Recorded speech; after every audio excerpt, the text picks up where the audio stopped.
Yeah, 9/11.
All right, greetings everyone. Hope all of you are having an absolutely fantastic day. We're going to do things a little bit different today. There are a bunch of demos out on Steam right now, and I want to try to see if we can get to at least 2 or 3 of them tonight, maybe even 4, to find out whether or not there are some other games that I should be looking forward to that I wasn't even aware of. I already know there's one game on this list that is coming out next month. I didn't even realize it was coming out next month, and I'm definitely going to be checking that out, Esoteric Ebb. We played the demo for that sometime last year, and it was amazing. I assume this demo that has been recently released is new and is based on an updated version, so we're still going to play that, but probably only for like 45 minutes or so, because again, we played through it before, and I definitely know I want to check out the full release, and then we'll jump into some of the other games as well, see again whether or not there's some things that should be on our radar. Halsey, what's going on, man? What up, K-Man? Strick, what's good, dude? What's up, Goldstream? How are you, man? Everwind trailer. I don't think I saw Everwind. It's coming to Steam. Okay, I'll have to keep on the lookout for that. What's up, Ryan? How are you, man? It's only been a couple of days, y'all. Unfortunately, I'm on call this week. So, you know, anytime I'm on call, things get a little bit crazier. So I haven't been able to stream the past couple of days, but we are back at it, and I am happy to be here. Hopefully, it turns out we end up playing some good games today. So definitely want to go ahead and start with Esoteric Ebb looks like it's actually coming out early next month. I think I saw like March 5th or something like that. Something crazy where it's right around the corner. Did not know that would be the case at all, but hey, I'm here for it. Well, from what I played of Esoteric Ebb, it looked really, really good. So I'm curious to see if there's going to be any changes in this demo. Let's go ahead and check it out. What's up, Hermit? How are you, man? What's good, Plan? Quintech, good to see you all. So yeah, I think this is a game that was created by one person, or at least there's only one guy who I keep hearing about. Okay, wait. So let's see, big announcement on February 25th. That's today. And today is, I guess, when they announce Play the Next Fest. What is, I swear they announced the release date. Why isn't that on the site? Here, hold on. Now I'm curious. I'm pretty sure. Oops. What's up, darling? Oh, okay. Oh. Okay. So yeah, they're gonna need it. Get us some Italian ices while you're out. Yeah, appreciate it. Like you. If we go to the store page. There we go. March 3rd. So this game is going to be available on March 3rd. And as you can see, recent reviews overwhelmingly positive, all reviews very positive. So this is already a highly touted game, and I'm definitely expecting that a lot of people are going to be all over this. Have you seen Terranoth? Feels like it's up your alley. No, I have not. So that's part of the reason I wanted to do this. We're going to play through a couple of demos, but I'm absolutely very curious to find out what are some demos that are not on my list that you all feel like I should check out. I'm always interested in being alerted about new games, especially new CRPGs. So Esoteric Ebb, it uses a more D&D type of system, but it's got a style and a design that's really all its own that makes it come off as really, really cool. And I already remember I loved the descriptions for all of your different attributes here. So strength measures your natural bodily prowess alongside a testosterone-fueled mindset. As a man, it is only proper for you to hone your figure and its capabilities. But why? The search for meaning is as vital as the struggle towards competency. Luckily, you already know your cause: to protect the innocent, to lead the weak, to sacrifice until nothing but your bones hit the pavement, to literally die. Become a zealot, regain your armor, set out on your divine mission. And all of them are like this, where it's like these deep, detailed reasons for why you're heavily investing in this particular playstyle. Hey, I'm getting the feeling, one second. Let me return real quick to options. I'm getting the feeling that this might be a little bit loud compared to my voice. You all can let me know what you think. What's up, Wine Guy? How are you, man?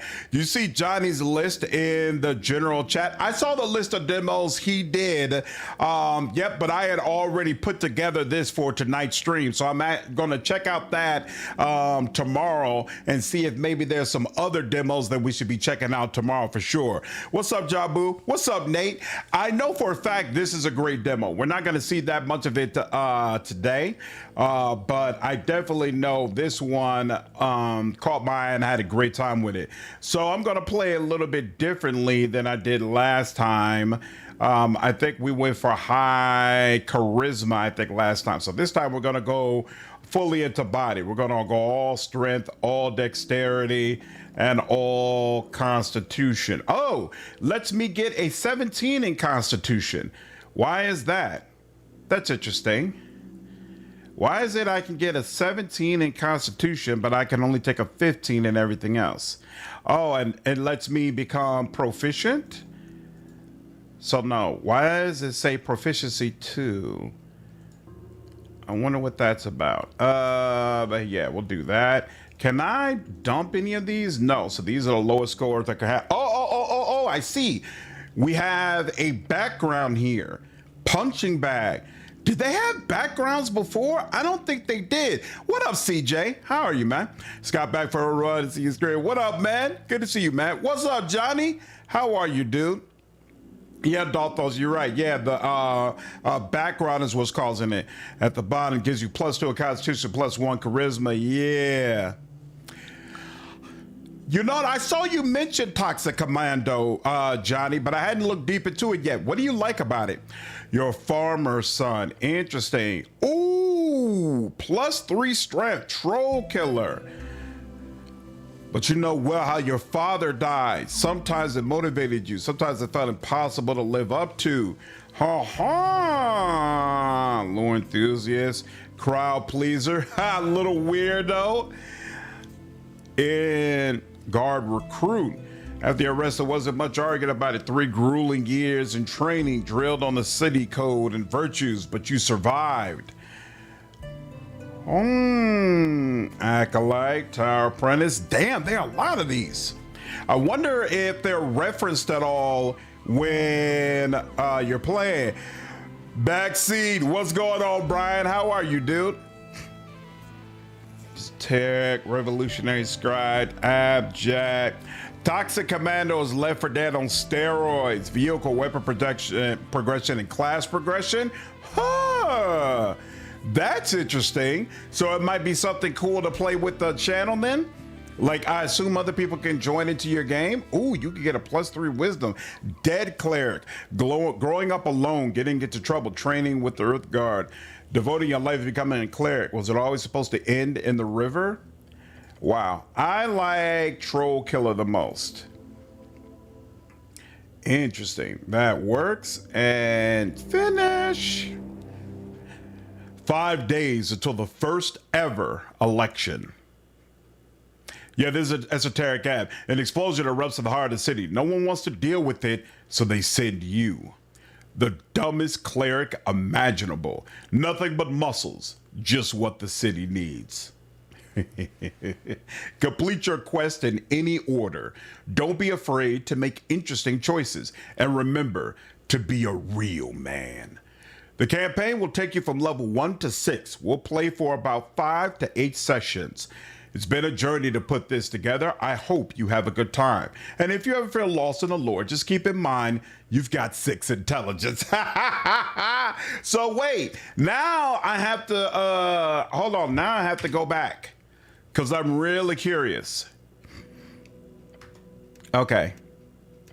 Now I gotta test this out because I'm curious how deep down the well can you go. So let's say we put nothing into strength. Let's say, let's go with, where was the +3? Here, we'll go with +3 charisma. Let's say, no. You know what? I don't even like that. So they specifically talked about how dumb I was, right? Let's go for the most high intelligence, high wisdom character imaginable. And you know what? Yeah, we'll go charisma as well. And I'm curious to see if, yeah, why am I allowed to use proficiencies now, but I wasn't before? How does the proficiencies work? I don't know. That's a story for another day. I'll figure that out when I'm actually doing my full playthrough. But let's say we're going to be proficient in intelligence and we'll be proficient in wisdom. Now, does that change how this starts? Tell this to 6, I think I know what I'm doing. Basically, I'm curious.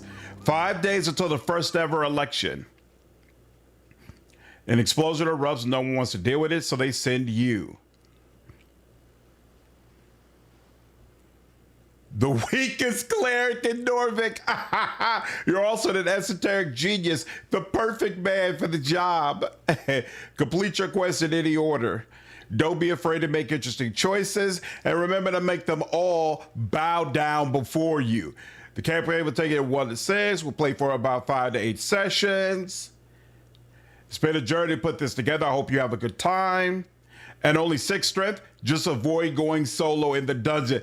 That's super cool. The intro changes based on the choices that you've made for your character. That's awesome. I like that. I like that a lot. That's cool. Maybe intelligence gives proficiencies. That's a good call out. Probably so. What if all your stats are just a shade above average? Let's see. See, that's why you have to do that. Why you have to motivate me like that? Let's see. Made them all bow down before you. It's like they made this personally for you. You know it, Brian. You know it. So let's see. If it's all, let's say it's all just 10. Is that possible? Okay, so here, one, there we go. Looks like it is possible. Oh no, it's not, because they force you to use a couple of proficiencies. So let's say one proficiency is in strength, and then, but that just provides a +2. It doesn't change my score. That's what you say, but we'll put one in strength and then one in charisma and be done with it. And now let's see what happens.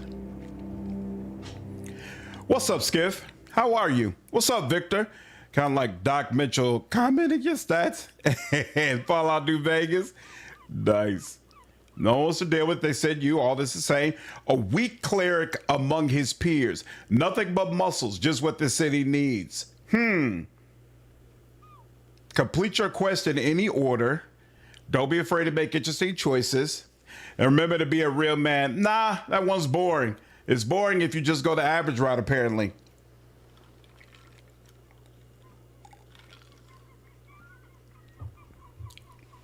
As a tip, as you level up, make sure to boost your favorite stat. That always makes things more fun. Interesting. Okay.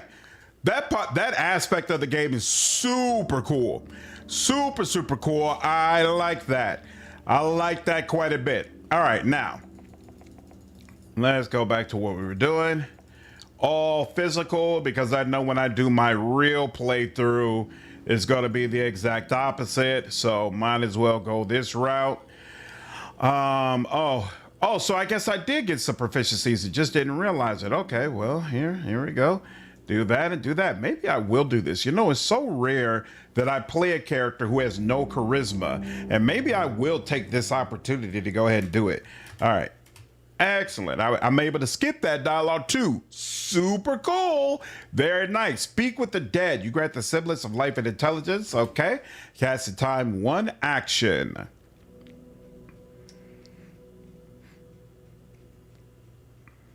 All right. So we're at 18 minutes of the stream right now. I'm gonna give this 30 minutes. So we'll play until like the 45-minute mark, something around there. Because again, we played through this demo before. Why am I not doing anything? Do I need to move? Oh, yep, I do. Truth and nothing else, a voice declares. So it looks like there's still no voice acting. What is your name? Right, your name. It's one of those Norwegian names. Starts with an R. Raggy. Is that it? I don't think you're called that very often. Raging? Doesn't sound right. Of course not, for you are the cleric. The cleric? I like that. Actually, your real name is Eric. No, hold on. It's C.L. Eric, or something similar. No, stop this ridiculous behavior. Your name was asked. It is Raging. Wait, didn't they used to call you dick ass? Do not use such foul language. Dick ass? Oh, hold on. That's not what it was. It was dick ass rogue. You know, back when you hustled on the streets. Those were dark times before you found the light of Earth. C.L. Eric? That sounds like cleric.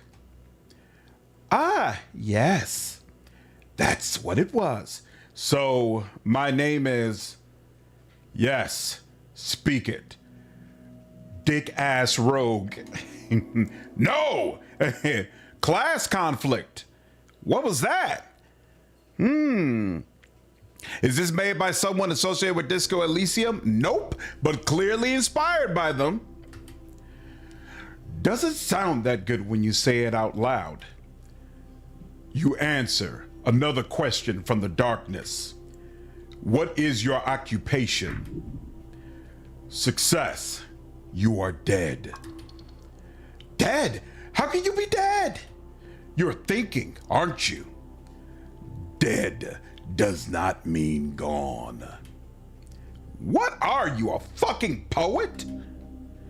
You aimed at Patriarch. More realistically, you would have ended up a cinder. What's an occupation in this context?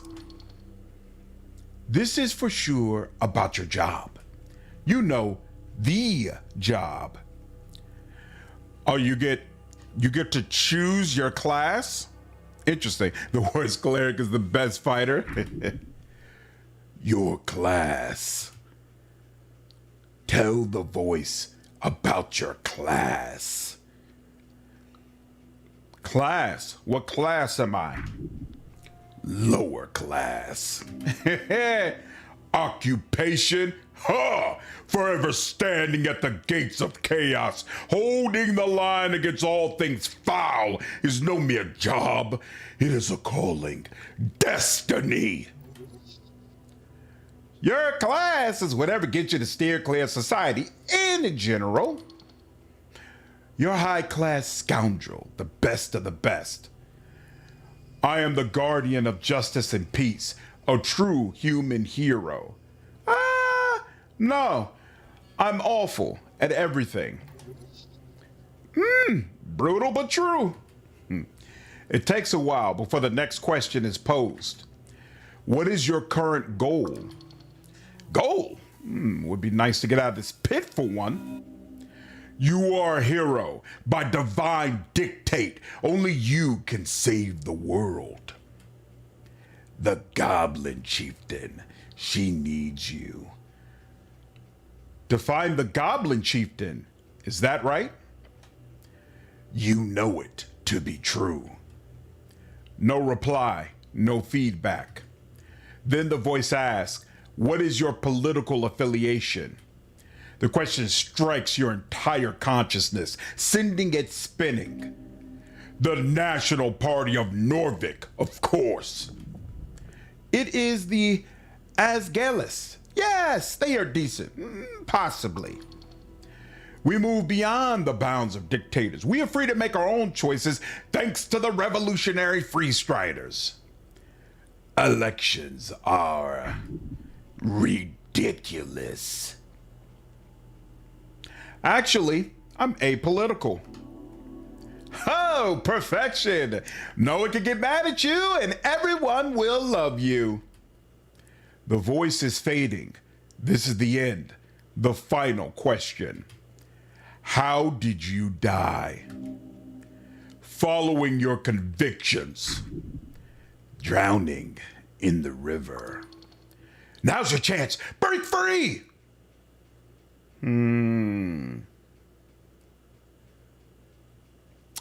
I died when he died. Is he referencing his father?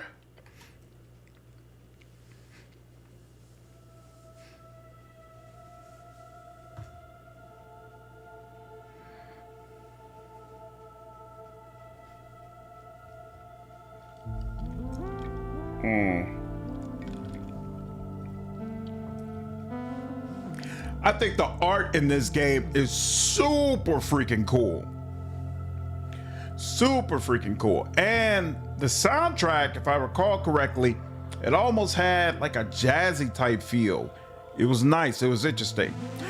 A heavy philosophical and political D&D game. Hello, hello, Planscape. I still have not played Planscape yet. One day. One day. Your favorite theme?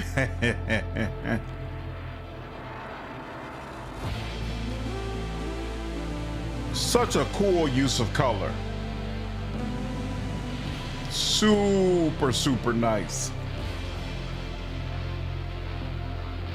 Very well done. I think this introduction, for those of us who love D&D type mechanics and being able to put our characters together in that manner, I think this intro works extremely well. I think it works very, very well. Might get the Vino. I haven't heard enough of the soundtrack to know if I feel that strongly about it, but definitely from what I've heard, it seems really nice. Yeah, Brian, I agree. And even when you get to the environments, like, look at the, whoa, the lobster's new, or at least maybe I didn't notice the lobster the first time, but yeah, all of this looks great. Looks great. What up, Depressed? How are you, man? Cheers, boss. Keon. Nice. Game looks super cool. Just my style. Hey, I'm glad to hear it, man. Appreciate you subscribing with me, dude. Hope you get a chance to check out the game for yourself. 5 days until the election. What's up, Vendatron? How are you, man? Yeah, I think this looks super cool, man. A fresh start. Get up. Your body aches. It's stiff, as if you slept for days. Don't sleep in the armor, dumbass. A true man always does. Ready for your glorious quest to continue. Look around you. A circular stone chamber, a storage for apples and corpses. A house of the dead, your home. I see. Apples and corpses. Get the fuck out of here now. Check your stuff. Oh, what stuff? Your hands dart around your pouch and uniform. You take a deep breath. Be calm. Your legs shake. Tears begin to form. Deep breaths. Your belongings are surely here somewhere. Wait, what's this about a quest? Oh, yes, a quest. You're on a quest to save the city. Interact with highlighted words to receive a glossary index. Quest, a task performed by a heroic individual and/or professional adventurer. Oh, the lobster is new. Nice. That's exactly what I thought. Awesome.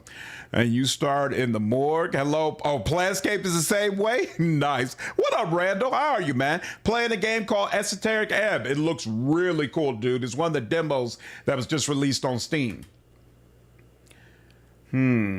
Quest, Earth, be blessed. Save the city. Yes, save it from the jaws of democracy. Do I remember everything? Hey, look. I was at 4 out of 10 HP, but then I gained an HP. Why did I gain 1 point of HP? I didn't even catch that. I don't know what caused me to gain HP. Interesting. All right. Do I remember everything? Not sure. Do you have some sort of amnesia? Your thoughts are scattered, but your mind is fine. Okay, but what's the quest again? You got a job, the tea shop job. The tea shop job? Yeah, the tea shop that blew up. Easy job, you'll be done in a day or two. A chance for redemption. Speaking of other characters, have you seen Aether and Iron? Nope, I haven't. It's an RPG where you play as a mobster, and the combat is done in cars. It has a demo. Playing as a mobster works for me. Aether and Iron. I have to check that out. Now we just need a shit talking floating skull. We'd be all set. Redemption. Wait, what did I do? Insubordination. Inconstancy, light apostasy. The words live inside your bone marrow. Just a job? So I've done this before. Well, maybe not this particular type of job. Your previous experience lies more in some basic Earth Guard military service, as well as a few years at the towers. Earth Guard, the heroes of Norvik, keepers of city law, defenders of humanity, your brothers. A quest. I like those. Good attitude. There's always more around the corner, so look out. Don't want to miss any. Wait, how much time do I have? Until the election, duh, which is in 6 days. No, it's not. What the hell? It's in 5 days. Depends on your definitions. Definitions of what? Time? The patriarch was very clear. Handle the tea shop before election day. You must honor this request and complete this quest. Time only advances when you make new choices and dialogues. So, to be clear, I need to figure out who blew up some random tea shop. More or less. But you got like 5 days to do it, so no stress. You're the one they sent. You best get to work. Hero. A hero? Me?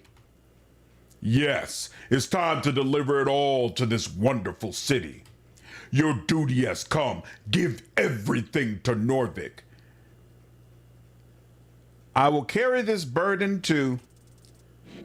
Ooh, that's not cool. You feel dizzy. That is not cool. What's up, Toxic? You got 1 HP around the time you first asked about the quest from a check. Okay. People describing 839 as Disco Elysium meets Bioshock. Wow.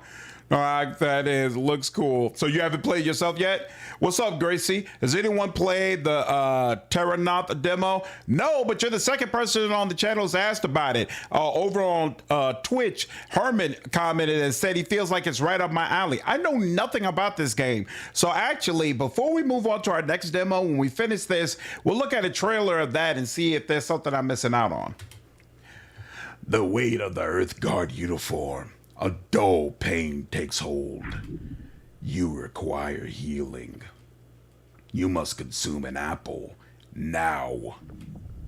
There are many apples here and corpses. Corpses? What the hell is this place? Worry not of pain. Care not of hunger. The city needs you. It needs your bones ground into pulver on the pavement. Do this, and your one prayer will be answered.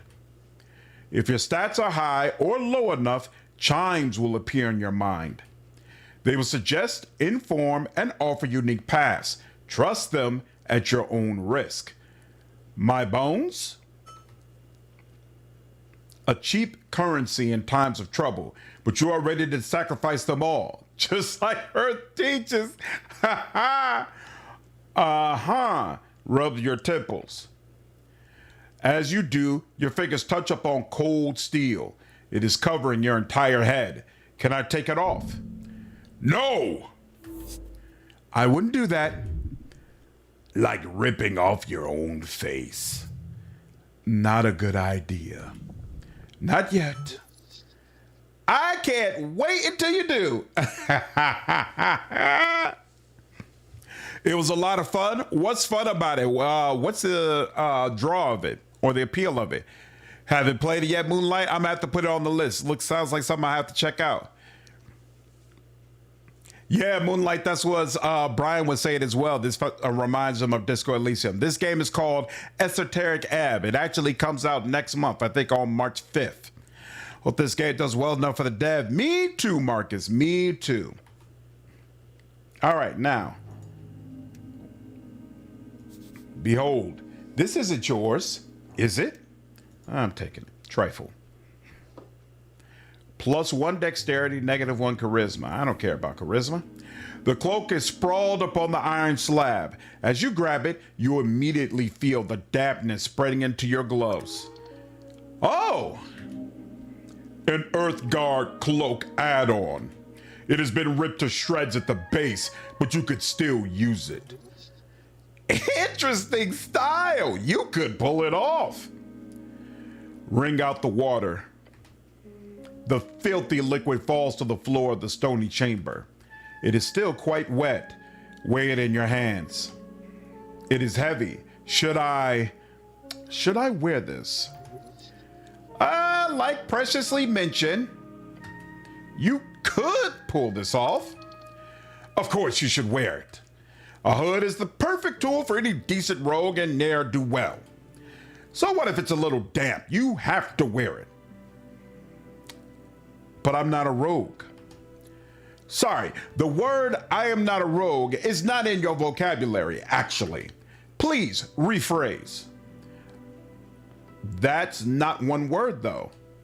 So pedantic. You reach for your fancy red pouch of holding. The cloak easily slips inside into the extra dimensional space with a satisfying slurp. I really love my pouch of holding. Yes, you are very lucky. Of course, you don't truly own this pouch of holding. It is property of the state. Treat it as such. Now shut up. It's yours. You can do whatever you want with it. Now, go put on your cloak and rob some people. Reallocate some resources. Equipping items temporarily alters your ability scores. Interesting. In the scan of playing bad, odds with success on the devs, especially if it's an indie game, even if I personally don't like the game. Same here. I never wish failure upon them unless I feel like they're actually actively trying to screw over developers. What's up, Bruce? There's also Zero Paradise for Dead Spies, which is from the creators of Disco Elysium and Next Fest. Yeah, Bruce, I saw that, but honestly, even though it's from the same company that released Disco Elysium, that company fired most of the people directly involved in Disco Elysium in a way that came off as very, very scummy. I'll probably play Zero Parades when it releases, like full release, but I don't really plan to like bring exposure to the demo because a lot of those feelings are still very raw as far as what the company did. What's up, Rage? How are you, man? All right. An apple looks better than the ones in the pile.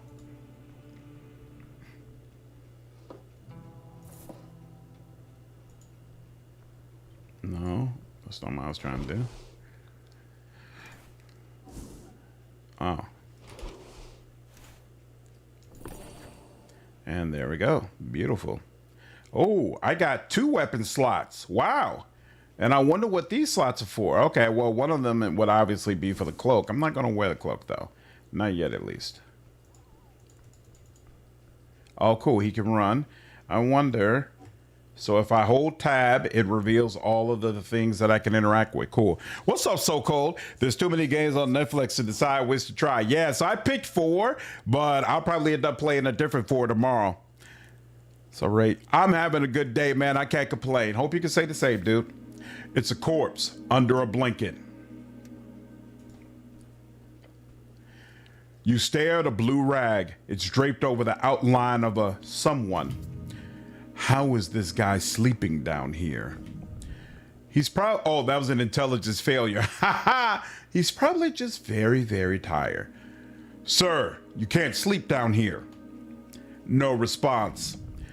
Curious behavior to lie perfectly still under a blanket like this. Perhaps he requires some assistance.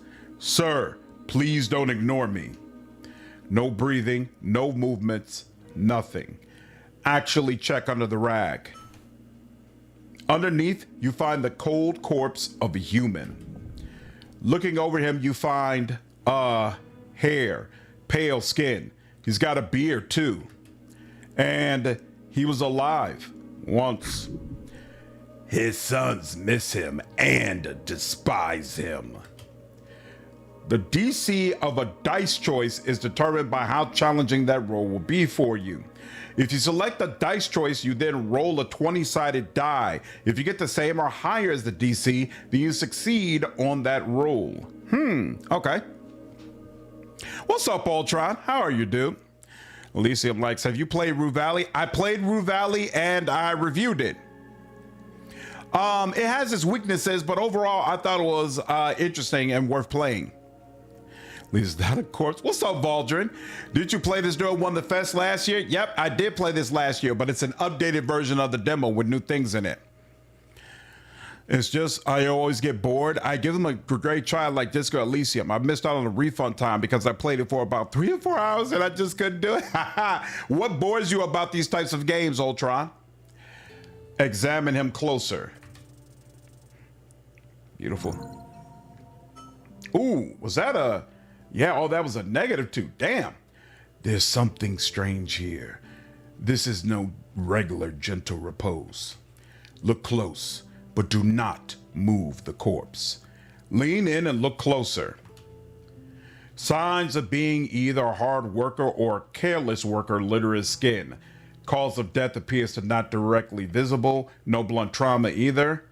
Considering his age and the shape of his body, this man most likely died of a common disease or internal failure. That's pretty broad and vague. Unless you're willing to start cutting, that's all you'll get. Except, what? There's also a marking on the right leg, a circle with a cross inside it. You recall that is the marking of PR, potential revivification. Oh, right. This guy can be revived? Seems so. He most likely died during care and was granted immediate gentle repose. However, he clearly did not have an RF, a revive fund, nor did he have family members with enough ready cash. Or perhaps he was just an unlikable fellow. Who knows? Fair enough. You cover up the corpse once more. So I could cast Revivify on this guy? Potentially, yes. It's okay to loot him, right? Yeah, why not? In fact, loot everything. It would be dishonorable. Only take that which you need for your quest. Who was this guy? Just a man, a dead man. An honorable dead man. Why is he here? This is a morgue, a lich house, clearly. A lich house? Wow. The apples make it hard to believe, but yeah.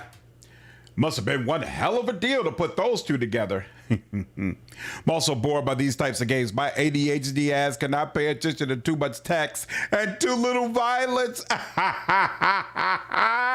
Nice. You like Disco when you came out, but found those inspired by it not as enjoyable. Sovereign Syndicate was the last style of game like that I played. So I take it you didn't enjoy Sovereign Syndicate then? I played and reviewed that game as well. There's a part of my brain where I can't get into dialogue-only games. There's a thing where I'm like, I can't be ass following all this dialogue if I want to read a lot of my book.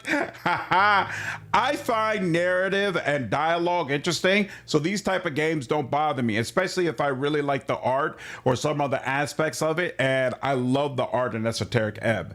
I should stop bothering the corpse now. All right. So yeah, save. Yeah, I can do a quick save. Beautiful. And what is that? A vase of leaves. Smells lovely. Ooh, incense. What does incense do? Easily burn spices and herbs. Can be used to recover first level spell slots. So let's look at my spell book. I have a spell, Cure Wounds. Isn't that interesting? Oh, but do I not have prepared spells? 0. I've collected 1 spell, but it's not considered to be prepared. That's interesting. I think you have to do something special to prepare. Whoa, whoa, whoa. Rogue. Apolitical and rogue. Tea shop that blew up. Your purpose on Tallstat is to investigate the tea shop located in this establishment and gain entry. You've encountered a corpse in a lich house. It seems fresh and ready-made for a revivify, though it costs quite a bit of money to bring it back, almost a month's rent. You have made it clear one single time now. You're a dick-ass rogue, and nobody can stop you from being the coolest sneaker on Tallstat. Election week, the first ever election. Politics is really for you. You said one single time whenever the subject comes up. Being apolitical sure is neat. Interesting. So questing will take you down certain paths. And then this is a spell book. This is the journal we just in. Inventory. Wait, no, we were not in the journal. This is the journal. Holy crap. Okay. A task performed. Earth God, the city, right? Skills, esoterics, folk, geography, language, literature, nature, politics, religion, spells, strength. Interesting.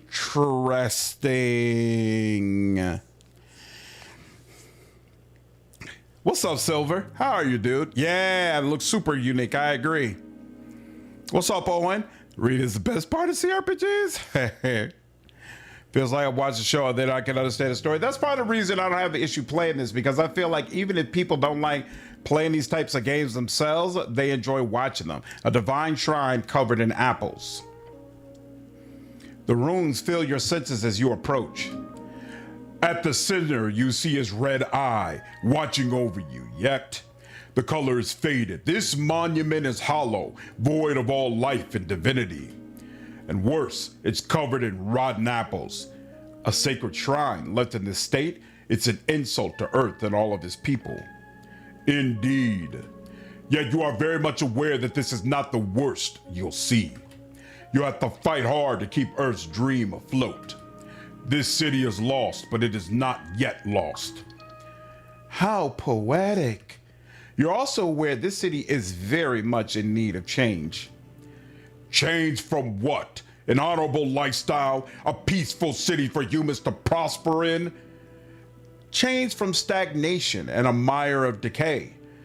Earth's crusade brought triumph. The corruption brought after its fall is due to exactly that kind of filthy rhetoric. You're certainly allowed to be wrong in your opinion there. Remove the apples. It does not take long for you to move some of the nasty apples away from the front of the shrine. A small improvement, but big in the heart. These old things are still around, huh? Hard to let go of old national pride, but progress will always lead the way. It is a shrine to your god. Protect it. Are these rare? No, you will find shrines like this all over Norvik. Can I pray here? To what exactly? To Earth, of course. Earth. I need to pray to Earth. You may pray as you wish. Kneel. The shrine towers over you. You feel small. To cast spells, you must first prepare them at shrines. Prepared spells can be cast when the cleric has a reason to do so, either in or out of dialogues. Each cast expends one spell slot at the corresponding level. Wisdom, attempt a prayer of healing. Oh, natural one. That's unfortunate. Very unfortunate. I've only rolled twice, and my second time was a nat 1? Yeesh, good lord. Sometimes I know this is a game I wanted, but all that reading and no voice acting hurts it for you. Your lord, does that game look like a hidden gem? Yeah, we'll see if the next, if the sequel has voice acting or not.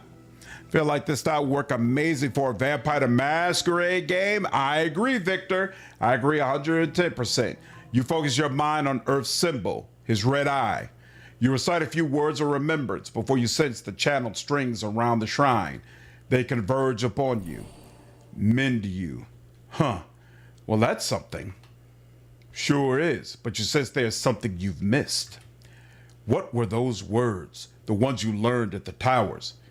Wait, can't I heal here through divine assurance or something? Yes, possibly. The gods are kind to you.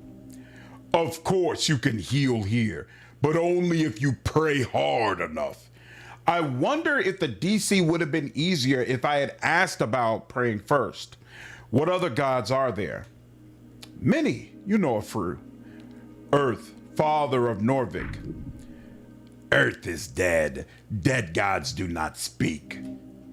Dead, yes, but he speaks through you. You've devoted your life to follow in his footsteps. Tokig, the gambler. A trickster, the type of god only famous for his ridiculous ploys. Praying to Tokig would, if you for some reason would get a response, only result in the exact opposite of whatever you wanted. Ha ha ha! Lady Fair. The halfling deity of Ascom, but she only had that divine spark for a few days before being slain. It says she led 5,000 halflings through the snowy hills filled with foul foes. Never once were they spotted. I'm afraid you're not too familiar with the Ford Nips goddess, nor how to pray to her. Boba, the last titan. First of many, a beast of yore. Yore, the name of our realm, also the name of the legendary wizard who created it. He died during the closing at the end of the Gate era. Sector Unknown has a chance to be awesome. I agree. That one on the second roll, you're doing better than me. Doing my Pathfinder games. Hey, thanks. I appreciate it, Ultron. Definitely. If you all enjoyed the stream, I appreciate the hitting the like button. And if you're over on Twitch and you're enjoying the stream, definitely make sure you follow the channel. Boba was that of the hunt. Behemoths who raised across the coast. In his name, we celebrate the eternal hunt. I'm done. Pray. Staring at the chiseled monument, you focus your mind. You take a deep breath and begin your prayer. And tranquility. Contemplate your class. Identity is not easy. It's everything from faction to home life to street. What you choose might be a first step. Choose wisely. Contemplate the election. The first election. Your vote won't matter. Your vote will be the most important of all. Ask those around you what they will vote for, and you might find your own voice along the way. Contemplate the tea shop. You let your mind go through the basics of what you know. The tea shop was destroyed in the middle of the day. Minor injuries were reported. Your goal is to enter the tea shop and investigate it properly. That is it. Can I return here when I have more things to think about? Always. Talking to yourself, huh? You must be a lonely guy. You are the only one who is always there. No one ever answers your prayer. Finish your prayer. Prepare spells. Okay. I kept clicking this one and okay. To the right, you may view a list. Spell slots at the bottom. All right, cool. We have spells now. Beautiful. Got a headset that has a mic that can retract the side. It would be really compact. Nice. All right. I think you all get an idea of what this game is like. I absolutely plan to do a full playthrough of it once it comes out. And I already did this demo before where we got a little bit further. You all are welcome to check that out on the channel if you wish. But we have more demos to cover, so I don't want to get bogged down by one. But before we move on, let me look at this Terra Noth thing that you all keep talking about. What is this and why are you all so hyped about it? And then Moonlight, if you're still in the chat, can you put again the name of the game about being a mobster? Uh-oh. This does give Pathfinder vibes.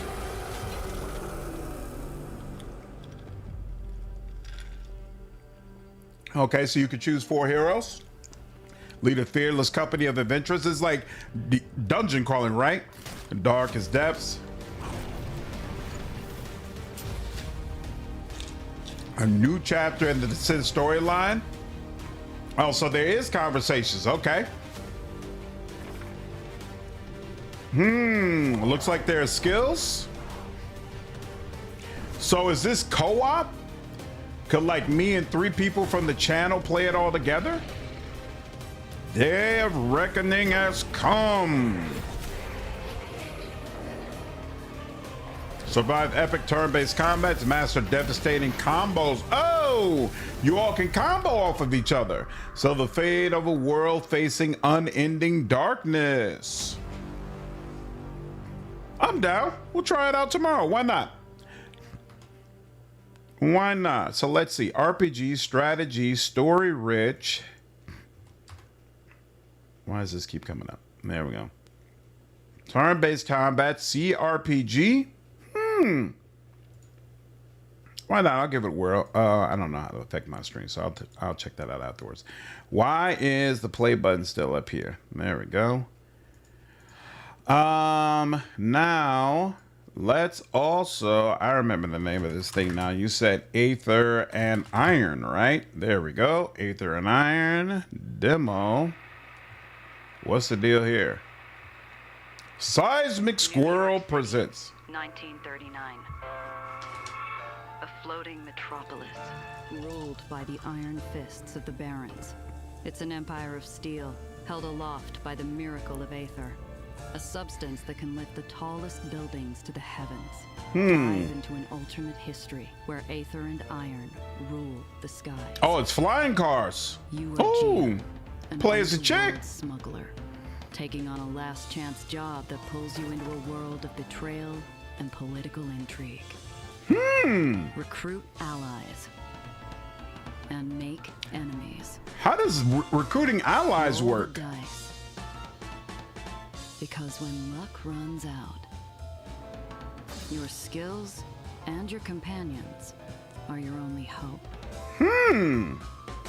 Use your wits and your weapons to uncover the city's darkest secrets. This looks extremely Save the unique. city, and you just may save yourself. Why not? I'll give it a whirl. We'll play this tomorrow. Play this tomorrow for sure. It looks very, very interesting. Let's see. Positive reviews thus far. Unique and fun car combat appeals just a little bit to the Death Race miniature, but the story, lore, characters, and settings where it really shines. Just a demo. I fell in love with the whole package. Wow. Interesting tale. Not only find this, the game's unique style shines. New York can fly. Why do you not recommend it? Writing costs are too formed. Terrible and nonsensical. Ha ha. So one person didn't like the writing, but it seems like most people do. Okay. This is interesting. What's up, Sunlight? How are you? It's like a short, cool 12-hour game. So yeah, I wonder how long it is. It actually is. What's up, Ertai? Have you seen the Mighty Nine? No. I don't even know what that is. Is that another one demo? I don't know. Nope, doesn't appear to be a demo. What is it? Like a show? Never heard of these games, but they look cool. Yeah, I'm checking out different demos that just released on Steam. Okay, so we've seen Esoteric Ebb. I don't even remember the name of the some of the other demos. Here we go. We just did a D&D type game, so let's go in a completely different direction. Let's do Valor of Men next and see what's up with that. We'll check it out for 30, 45 minutes and make a decision about whether or not we like it. Mighty Nine. Oh, the Critical Role show. No, I haven't seen it yet. Do you like it, Ertai?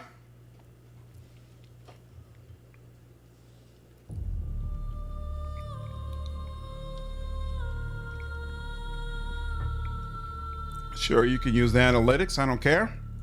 I agree to terms. Full game coming soon. My. I want details. Hey, I like that one of you is named Alistair. Tactical combat. Alistair empowers allies and controls the field. Gains more captain abilities. Battle control. Ally enabler. Alistair. Courage guides the hand, but strategy wins the day.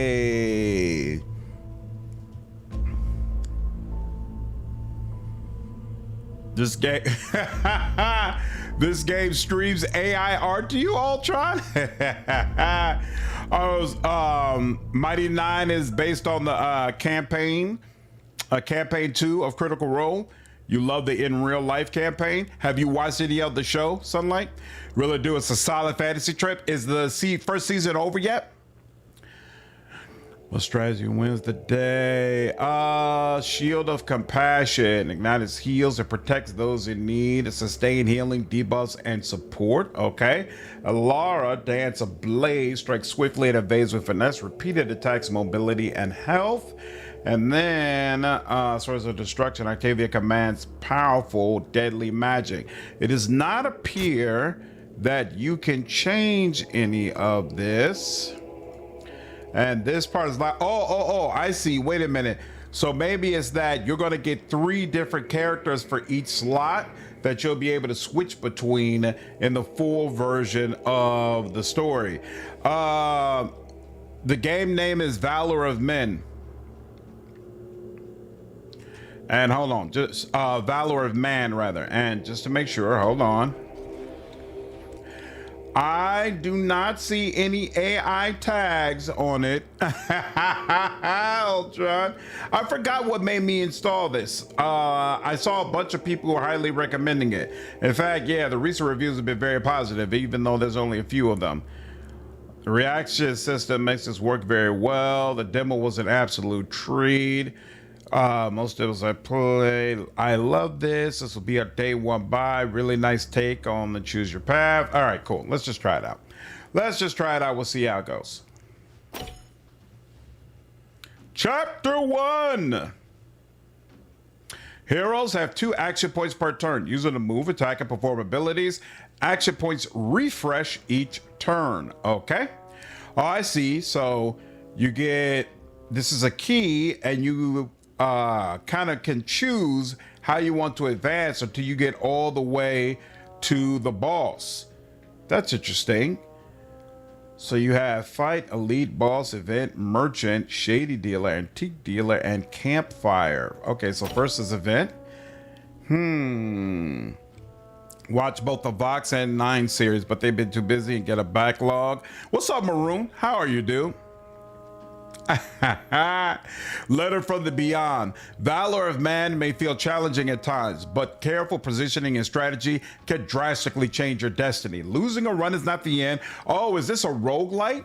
New abilities, items, artifacts, and foes are waiting to be discovered, offering a fresh experience every time. Choose difficulty levels. How experienced are you with turn-based RPGs? I'm quite experienced, I would say. So let's see. Squire Mark for those starting out. +5 health, +1 strength. Losing all health will exhaust the hero and gain an injury condition. Strength, boost physical damage. Physical damage done with weapons and some abilities. So that's a Squire Mark, a noble choice. Squire's valor is the foundation of strength. Then we have a Knight's Mark. Experience the game as intended. Additional 10% score. What does that mean? Plus 10% score. I don't know. Bold choice. Prestige is the mark of valor. And then finally, we have champion mark. For seasoned players, enemies have +1 terror. Terror. Each enemy has various abilities that are influenced by terror, and you get plus 20% score. Fearless choice. The champion's valor is forged in the crucible of battle. I'm trying to figure out whether or not I like it, so we're just going to go with regular. They say this is the way the game is meant to be played. We'll go with that.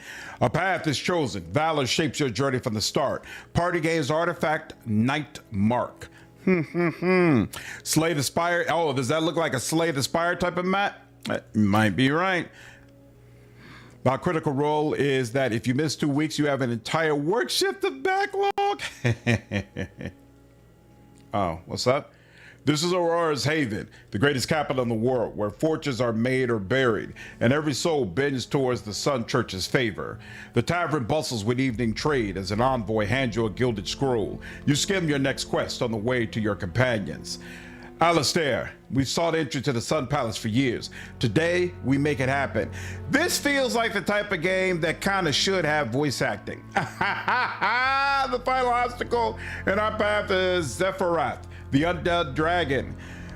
I've been meaning to add Dragon Slayer to my record. Her hands crossed behind her head as she leans back, boots propped up on the table. You mean Elven Barbecue? He sighs, already bracing to pull her out of trouble. What did you say, holy bandage? I don't know what those blade dances taught you, but every fight you sprint towards glory and leave the consequences to me. Guys, the Sun Church will be watching. She smooths the sleeve. Let's appear worthy. I just don't want to see her get hurt. Mature and protective as always. All right, that's enough. Let's focus on the plan. The Sun God promises purpose, and you've never been closer to your goal. One last obstacle. One dragon. Interesting. That was the event. Okay.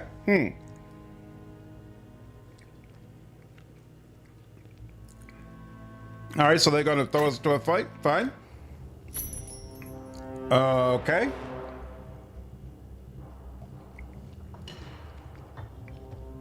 Nope, it's not a card game plan. All right. Enemy reactions. Enemies perform the highlighted reaction when hit. Hover over the bite reaction. Area of effect attack.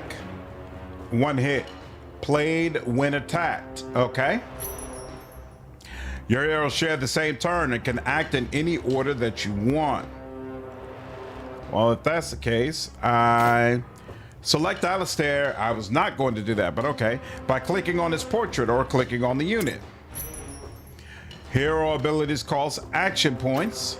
Each hero has 2 action points refreshed at the start of your turn. Each hero starts with 3 courage. Courage is refreshed at the start of combat. Your selected hero abilities appear at the bottom in the action bar. The first attack is automatically selected. Left click on the dragon to perform the attack. So the dragon has, is that 90 hit points? I can't see any other information about you, huh? Okay. So this is Dark Stomp. And this is your reaction you can do. And I assume, okay, so he has got 2 terror. And I just wanted to know if that 90 is his HP. But we'll go ahead and go. So I dealt 4 damage. And yeah, so my attack did 4 damage and he's got 90 HP total. Dragon reacted with the bite reaction. Now the dragon will react with the charge reaction. Oh, its reactions change over time. Advance 7. Huh. Select another hero and attack again. Oh, so you can run up with one hero, attack, and then switch over to a different hero. And then he still has 1 action point available. And attack, oh, it said attack the dragon again. Well, here, I guess my tank should be the one doing that, right? Oh, he does a little bit more damage. Why does my tank character do more damage than my 2-handed character? Oh, crit. 9, and his might was taken down by 40. What is might? Great, you've critically hit the dragon, forcing it to draw a critical card instead of a reaction. Huh. Critical cards benefit the heroes in different ways specific to the enemy. So that negative 40 might, I suppose, was a critical card. If all your hero moles are exhausted in a fight, you will lose the current turn. Exhausted? Okay. When a hero loses all health or courage, they are exhausted and incur a permanent condition. As long as one hero survives, all heroes will be available in the next fight. Now, dispose of the undead dragon to win. Okay. So, okay, so wait, now this guy, now you don't have, wait, no, now you do have another action point. Cool. Need more action points. No, you don't. Oh, so wait, moved was an action point, attack was an action point. So neither one of them have any action points left.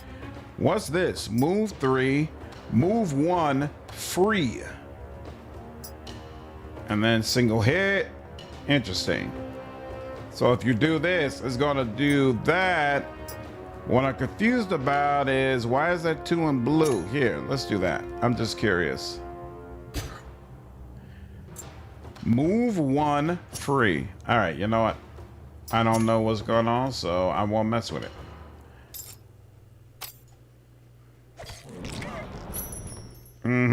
You have almost used all your hero's AP. Action points are refreshed next turn.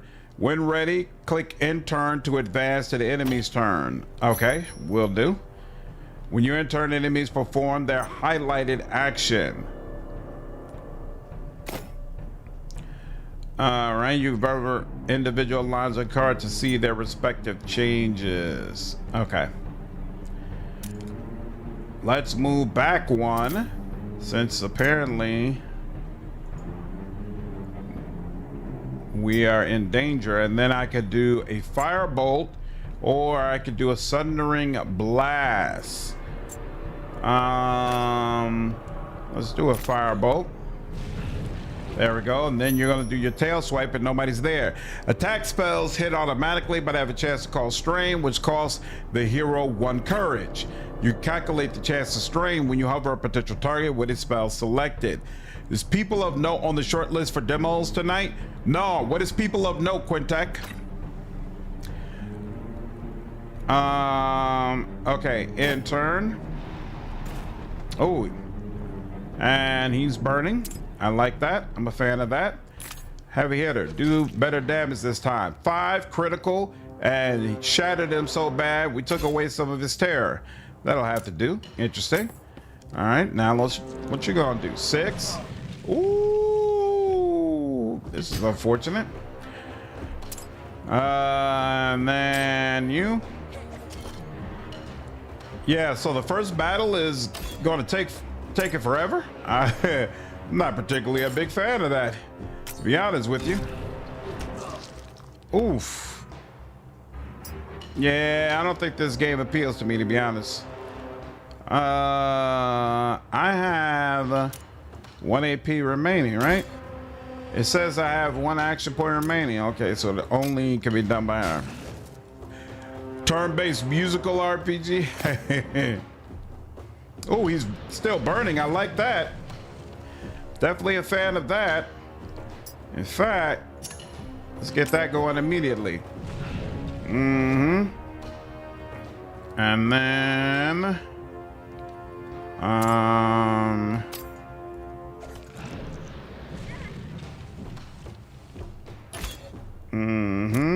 and you. It has nice production values. Yeah, as far as the fights, I agree. I agree. That is true. Oh, interesting. I'm not really paying attention to the reactions as of yet. Burned to death is a rough way to go. Victory! The dragon skeleton form collapses. Its menace gone. Oh, okay, so is this the dragon that I wanted to take care of? Okay. And we got some new abilities. Select the, oh, you manually select them. You don't get both of them. Spend all action points. Next turn, gain spend action points. Or +1 strength, voice versus poison. Let's do this. Chain lightning is always the move. You can get chain lightning 1 up front. That's interesting. It's charred bones. Get my gold. Are you good with a bow? I wonder.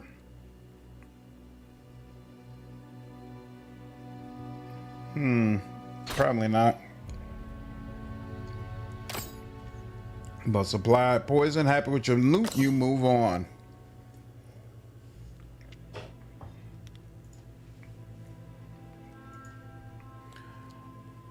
Yeah, fighting's all right, but we were just having a conversation about games that don't have voice acting. When I feel it's fine with me when I feel like a game has really put a lot of effort into the dialogue that I'm reading, then it can still capture me. So I had no problems reading the dialogue in Esoteric Ebb. But in Valor of Man, it's pretty obvious that the main focus is being put on combat. And I could already tell those type of mechanics aren't the type that was going to like pull me in and convince me to keep going with the game when I don't feel like there's like a big narrative that's gonna pull me through. So cool game. I'm sure there'll be some people that are really into it, but I don't think it's for me. Now let's go to another game that you all or other people have kept telling me about, Underkeep, which is supposedly a game that's going to be right up my alley. We'll see if that's the case. My concern with Underkeep is I'm not really big on horror type games. And it feels like it might be a horror type game, but we'll see. Once again, we'll give it 30-45 minutes, and that'll put us at the 2-hour mark. That's cool. So you can create your own characters, which I do like. Definitely a big fan of that. Heroes defined by class and race. Here, hold on. I'm sorry. I can tell the volume is a little bit high. Whoops. No, not all the way down. There we go. Let's put it over there. 40%. Okay. And new game. Do you take friends on Steam? Yeah, Maroon. You can add me as a friend on Steam. My name's Slandered on Steam. Oh, no. I didn't mean to do that. My bad. Quit without saving. There we go. New game. Create party. There we go. All right. Now, add hero. Why can't I choose to be a thief or a blood mage? Oh, I wonder if it's because it's a demo. This seems like classic a dungeon crawler. We have no visual. Why not? What do you mean you have no visual? No, you all should be able to see the same thing I do. What's the problem? So hold on, let me bring these back up. No, where's the other one? There we go. What do you mean you don't have a visual, Quintech? Now we do. It was black for a second? That's weird. That's very odd. Okay. Hey, did they just give us new classes? Just need an alt tab. Interesting. That's what odd. What's up, Molecule? What's going on, Lonesome? How are you? So wait, if I add, no, okay, maybe those were the stats that always provided. Was it? Yeah, let's switch over here. Okay, yeah, maybe that it was the list the whole time. Okay, so it can't be a thief. It cannot be a blood mage. Awesome. Okay. Class determines the role of the character within the party and defines its main stat. Warriors specialize in weapon mastery, defensive techniques, and sustained melee combat. They are proficient with a wide range of weapons and excel at controlling the battlefield through durability and direct confrontation. I'm a fan of blood magic as well, Urtai. I hope it's available in the full release. What's up, Pepsi? I can't complain at all. How are you? So warrior, huh? Ooh. So humans are adaptable and balanced, no strengths or weaknesses. They fit naturally to any party. Dwarf are naturally strong. They excel at physical roles, but are less attuned to agility and arcane disciplines. Elk favor agility and wisdom over brute force. They thrive at precision-based and magical roles. Stoneborn possess an exceptional strength and resilience, making them dominant in physical roles. Their heavy build limits agility, and their rigid nature makes arcane paths very demanding. Very resistant to blood magic as well, naturally. Whoa, Raven and Slugman. Active skills, Flurry Thrust, Skull Rattle, Slice and Dice. Passive skills, the Flow of Life, increase the word's maximum health and elemental resistances. We'll take that because I want you to be my tank. Whoa! I'm a fan of these portraits. I'm gonna say that right off the top. Hello, darling. Yeah, this works for me. Oh, look at that guy. What race is that?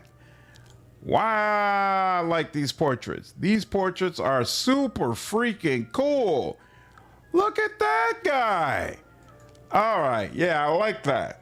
This is working for me.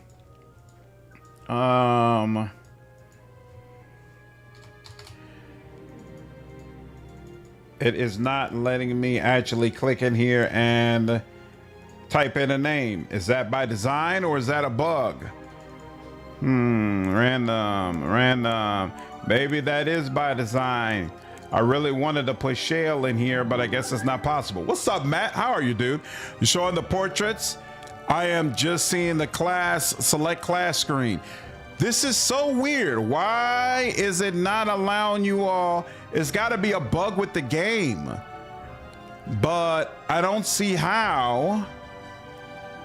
That's so odd that this is happening. So hold on. Let's see. But you see it now. Okay. I wanted to play this, but I guess I can't because whatever way it's set up in some sort of way where you all randomly cannot see what I see, which obviously is a very frustrating viewing experience. And it's frustrating for me because I don't understand why it's happening. You know what? Here, let's see what happens if I just periodically alt-tab while I'm playing it.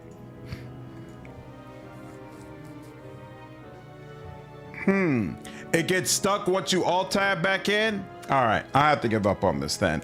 This actually does. So can you all see here? Hold on. If I alt-tab back in, can you all see this list of portraits now that I was saying was so cool? There we go.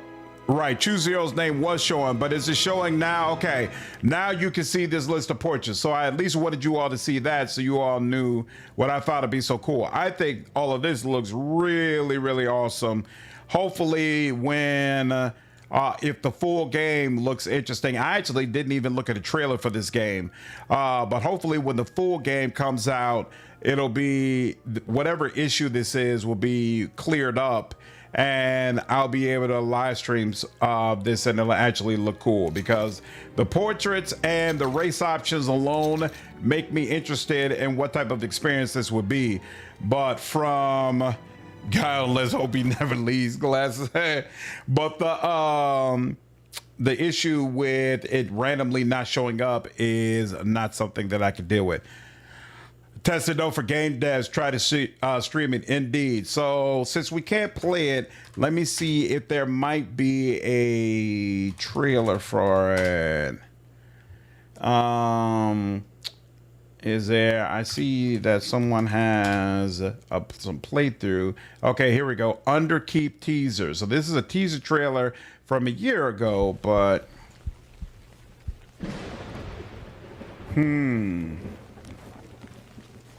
oh, that's interesting. Huh. Whoa. That's that's very interesting. That's definitely different. I didn't expect that out of the game where you have companions. Still looks like something I might try at some point, but not today. Not until they get that issue cleared up. That was kind of crazy though. Kind of wild. All right. The last demo that I had actually had installed, so for us to play, is just Warhounds. And I have no idea whether or not this is any good, but I figured it would be nice to have a switch up from some of the D&D games. So I try to put in two, D&D type games that I would usually play, and then two other games that kind of did things a little bit differently, Valor of Man and this one. We'll see. Old school style looks good. Yeah, I thought it might be interesting, but unfortunately, we didn't get a chance to check it out, but we'll see. So this is supposed to be like a turn-based tactics game, if I recall correctly. New game. Season, balanced difficulty mode for experienced players. Sure. Tenacious enemies. Oh, so you can give enemies extra health. You can make them accurate. Hold on. I'm sorry, I forget. Sound, master volume. Let's turn this down to like 55. Okay, and new game, and sure, we'll go with season. Seems like that's the normal one that they expect you to start on. Evacuation, distant smoke. The Diamant's power decreases when you complete special missions. Okay.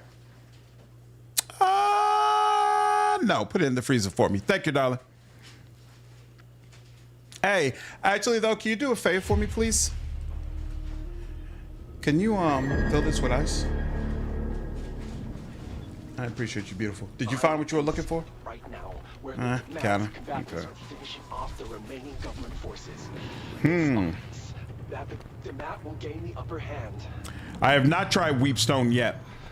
Should I? We've seen this scenario before across many East African countries. Seizure of Africa. violence, executions, chaos, and anarchy. We're monitoring the situation because after the fall of the resistance in the region, there is only one country that is still holding out under the onslaught of the Damat. Can President Sefu Kanindo hold on to power? Rumor has it he hired Warhounds to fight off the combatants. Oh, wow. This is interesting. Okay. Yeah, the situation is rather hard. That's why you all were invited. Let's introduce ourselves first, Warhounds. My name is Julia, and I'll be your communications officer and consultant. We don't have much time. President Canindo is waiting all of you in his palace to discuss the plan. No prob, Chief. Gonna tidy up in here, kick some asses, tan a little bit. Is that a beach episode? I wonder if they pay well for kicking asses, though. You can discuss all details with the President himself. We'll be landing soon. Wait. Every time I turn on one of these games, y'all say the graphics are AI generated. All games are not AI, y'all. Commander, Oh, you're running about the voice? under your personal control. You know, I'm actually not used to looking for that AI tag, so We're late. let me check on The Bat is Steam. already attacking the palace. I had a hunch something would go terribly wrong. Praise the AI overlords. Clear the platform. All right, hold on one second. Let me check Steam store page.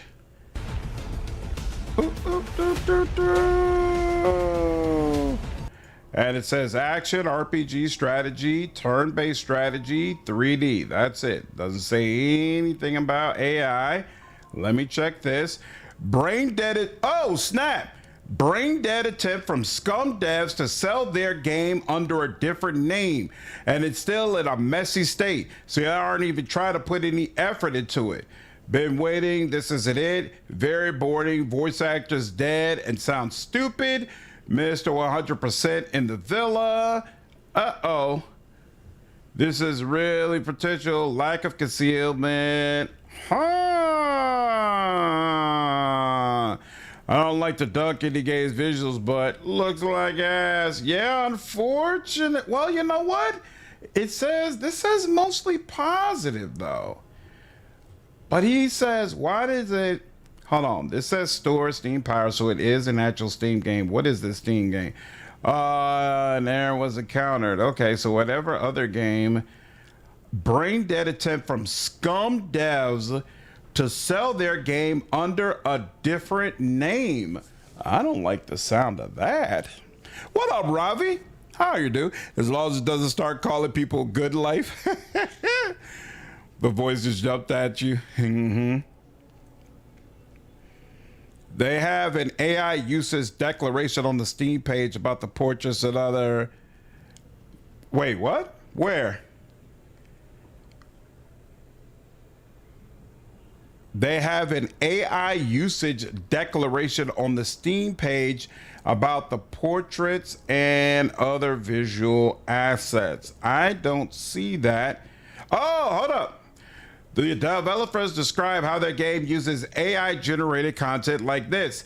AI-generated content is used only for a limited number of generic fighter portraits. These images are temporary placeholders for the playtested demo versions and will be fully replaced once over 100 handmade portraits are completed.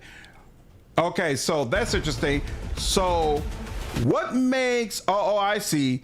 Valve will tag the game as AI is if the AI is like meant to be in the full version.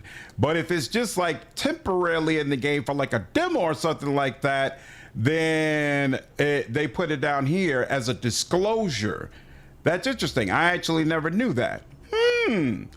That's interesting. So this part is whatever, but already this game is not doing much for me, but let's see. Uncle Sam Needs You was definitely AI generated temporarily, apparently. They're going to replace it with handmade stuff, supposedly. The stuff about the scummy devs trying to resell their game is crazy, though. There is no proper AI tag. It's always the disclosure. I thought there was an AI tag. I swear there was an AI tag. Hold on. I thought there was.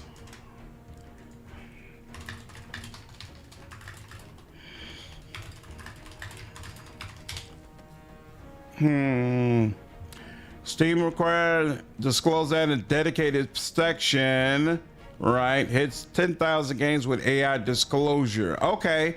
Wait. AI content disclosed game. This tag identifies games had disclosed the use of generative AI. Steam applies this tag automatically.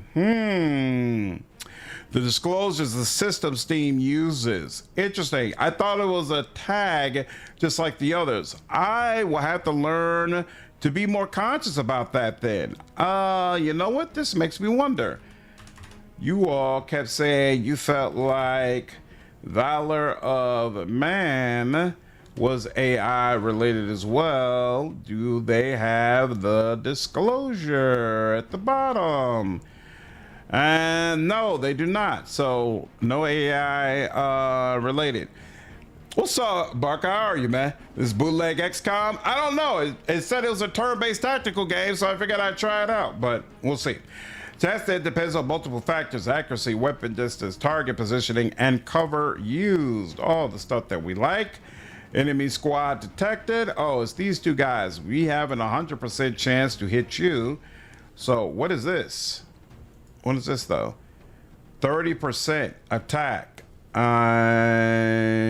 Short burst. Oh, not you though. I don't want to attack you.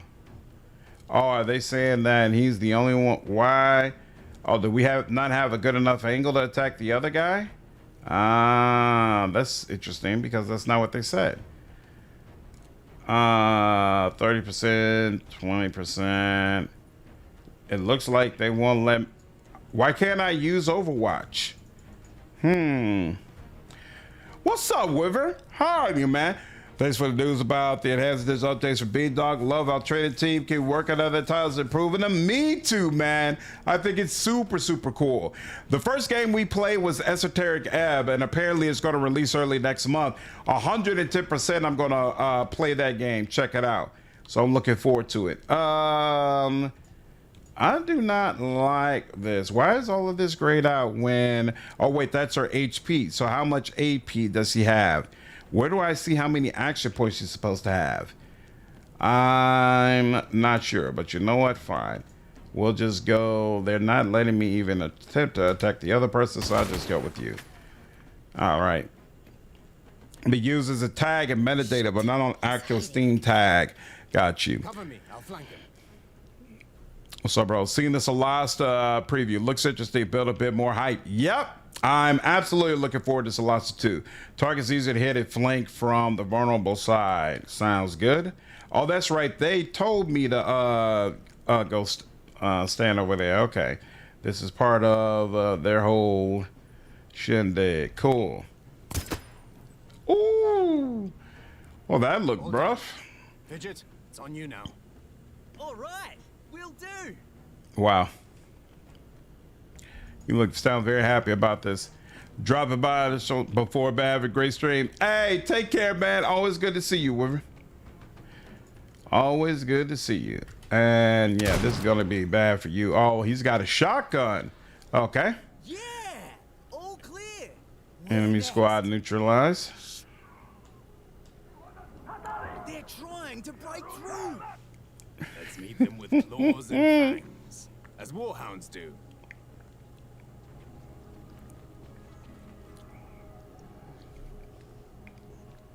Overwatch.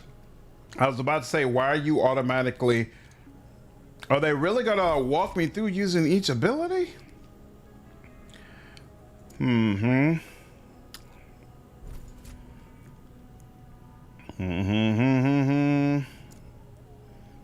Okay. Every time I use an Overwatch ability, I miss Banner Saga.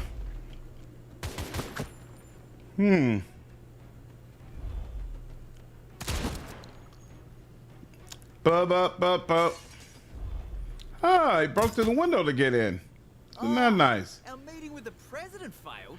What are we gonna do? You need to find out what happened to him and help him get out of here if he's still alive. Got it. Lonesome, they specifically, the description of the game specifically mentioned Jagged Alliance and XCOM. That's part of the reason why I decided to check it out. Supposedly, you could put together your squad of your own mercenaries, and they're supposed to have unique personalities similar to Jagged Alliance. And I thought that game was amazing and really enjoyed it. Well, I never played Jagged Alliance 1, but what was the most recent one? Jagged Alliance 2? I really, really loved the game. I thought it was awesome. Yeah, Toxic, it's not really moving me either, to be honest with you. We'll see, though. You can find various objects of interest. Click on them to learn something new. Okay. All units must survive. Perhaps these are the palace staff. Jesus Christ, why would you shoot civilians?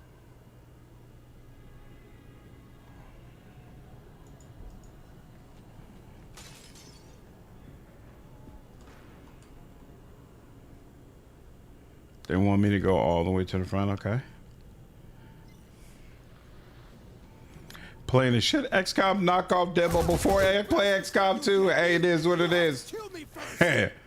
Sheesh, what a man. He won't handle it alone. What a man. It's smaller now, just play yourself. Use tab to switch between soldiers and the targets fast. Move around the battlefield and flank enemies. Choose targets with high hit chance. Use cover and keep the necessary distance. Best of luck, Commander. How many enemies? So where am I, first of all? So we just came in through there. Is that okay? So this is us over here.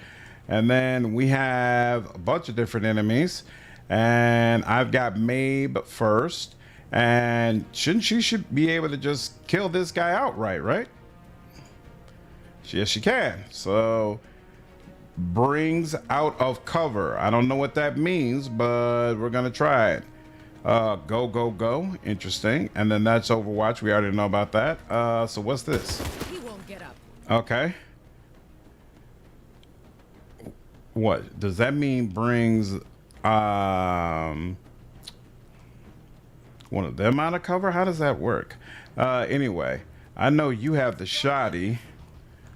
So yeah, we'll come here, I guess. And then, sure. Oh, hell yeah. Yep. Da-da-da. What up, Keck? You say ass portraits? Like the line of sight with percentages as you move. That's an interesting touch. So there's 3 more of these guys. You're the sniper rifle type, right? Yep. And you don't have good line of sight on any of them right now. That would put you at 60. Yeah, you can see directly how good you were doing. Right now I'm at 58%, so I'm not. I'm considered okay. You know what? Yeah, we'll go here. And then do the 70% and give it a whirl. Let's see. It's not really 70%. Should usually be enough. Oh,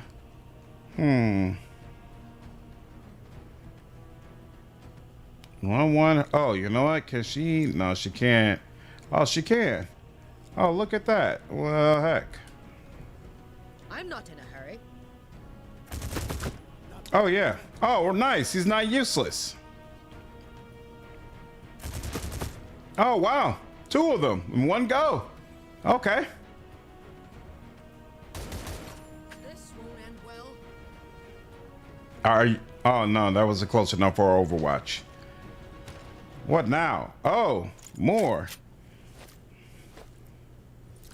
That's an interesting character design. Assault Trooper, fast and resilient enemy with the shotgun, wears a bulletproof vest, dangerous in close combat. Is that right? And he's going to get in close combat. Oh, and he's brought a couple of friends. You know, it really feels like I should have a grenade. Why is there 3 skulls over his head? What does that mean? You're not even going to tell me what that means, huh? Oh, you've got 3 people. Huh. That means he's got 3 people he could take out? That's interesting. Well, You've got a bulletproof vest, though, so I assume I can't just take you out outright. So let's look at you first. Okay, yep, that works well. And then, what about the other guy? Yep, how about you? Oh, wow, he shot you in the foot, and you're still up out of there. All right, I'll take it. And that's all I could do with you. Now for you,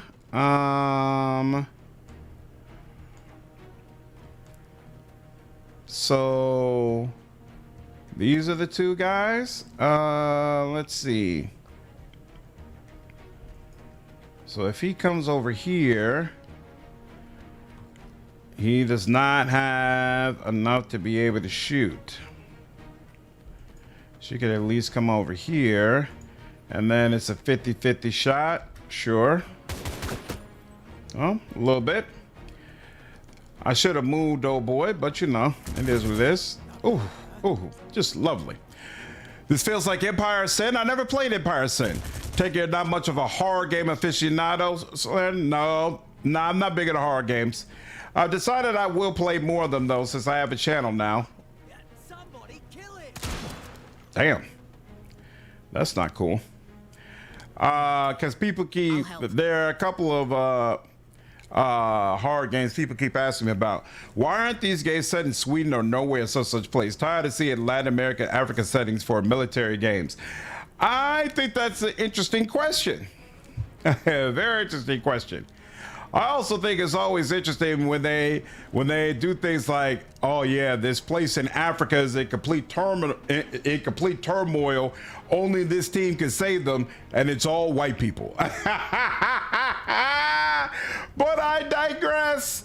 Characters can carry first aid kits to heal themselves or allies. Choose a character with a first aid kit and use the healing ability on an injured ally.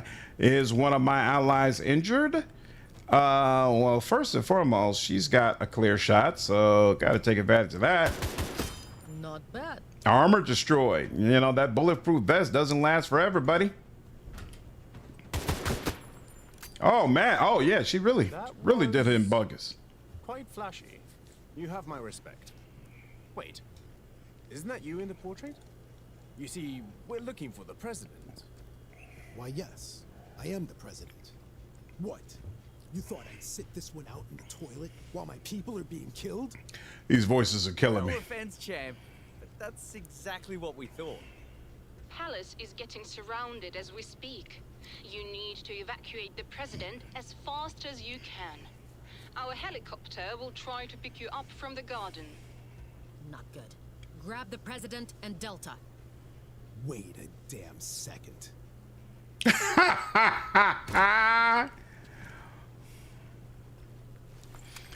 Voice acting is very rough indeed.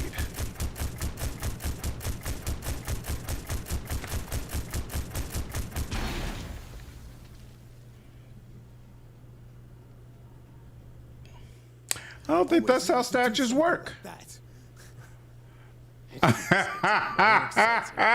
What's wrong with your own palace, Mr. President? Sir? I don't think that's how it's supposed to work at all. Tortured my country. I kicked him out of here. Got this power. Well, this has been interesting. This has been very, very interesting, but I think this will wrap on that. Moving right along. I'll be interested to see what the reaction is when the full game is available. But hey, don't hate on me, but this game, Outcat cutscene vibe, stop it. Stop it. Although Outcat has had to come a long way in regards to the effectiveness of their cutscenes. Any good CRPGs announced yet? What's up, Flan? Yeah, Esoteric Ebb. There's a demo out for it, and apparently it's going to be coming out early next month. So definitely a game. It's this game right here. I would definitely say that you should check that out. Dog crap, bro. little much for me. Oh, I got. There's only so much I can tolerate. All right, now. Let's see. What was Oh, that's right. You all. Oh, someone mentioned Celestial Return. Oh, you know what? I was looking at this. And it is a CRPG. You know what? I don't need to look at the hey, I don't know if the stream might get a little weird while I start downloading demos. So if it does, apologies. But once it's finished, we should be back in business. Okay, we'll download that and then Terra Noth. Might as well get into that as well. Install that demo. I feel like there was something. Oh, the Aether one as well. Hold on. So let's see. Aether and Iron. Might as well go ahead and install that. Install demo. There we go. Install. Have you checked out Banquet for Fools yet? I have not. I do plan to play it, but I have not actually. I do plan to play the full version, but I haven't been playing the version, the early access version, I guess, because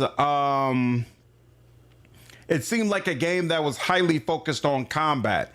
And you know, I'm all about story and dialogue and things of that nature. And so that's what made me hold off on it. War Drum demo. What is War Drum? Strategy, RPG, roguelite, lead. I feel like I heard about this before, but yeah, sure, let's try it out. War Drum, and then People of Note. What's People of Note? I don't feel like I've heard about this at all. RPG, turn-based combat, party-based RPG, and kind of got some JRPG in it as well. Annapurna Interactive? Wow, that's all interesting. Yeah, sure, let's download it. Why not? Looks like we're churning through demos faster than what I expected today. So by all means, let's just keep it coming. What were the demos that, okay, so you put in that, we downloaded all of those. These were not demos. And then Johnny put some in, right? Johnny said, oh, he talked about the Battlestar Galactica. Really liked it. Sort of RTS and management mesh well together. Wish listed. You know what? I'm not into RTS usually, but I love Battlestar Galactica. And so I'm not sure if that is going to be enough to make me decide I really like this. But I'm curious. Why are the results mixed? Things don't look good here. This looks like a mobile game and they should just run with that. Weapons and abilities are so watered down. The scalability looks like the distance to Mars. I don't know about anyone else, but I don't want to do endless runs to increase my weapons 3% one time. Subway Surfer in space. Wow. We lost Deadlock for this. What does Deadlock have to do with this? It took me 7 rounds and about 7 hours to finally beat the boss. Pleasantly surprised by this game's demo. Just goes to show that the basics right make a fun game. All right, we'll try it out. We'll see how it goes. Not a terror test, but still thinking you carried in Dawn of War. You don't have to be into a type of game in order to be great at it, Brian. You don't understand that because you're so used to being carried. I don't know what to tell you, sir. Ashes of Singularity 2 looked and felt really janky and like Zero Tutorial. Okay, Spacecraft also felt janky. Wishlisted, but rocky right down straight. Felt like a nice artsy beat 'em up game. I'll check it out. Decent enough survival crafting game. I'm not in survival. Girl, this game is fun. All right, you know what? I'm gonna try Toxic Commando. Not my type of game, most likely, but I'm gonna go ahead and look at it just to see. There's several Pokemon clones that are at Next Fest, but I doubt you like those. Yeah, no, I'm not into Pokemon like that. I'm just saying, Brian, I mean, you put it out there, so you already knew what type of, oh, I forgot. Ardenfall. We're supposed to try out Ardenfall, so let's do that. Let's see if Ardenfall is any good. Ardenfall, I think, is like an Elder Scrolls type of game almost. Nah, it's coming out soon.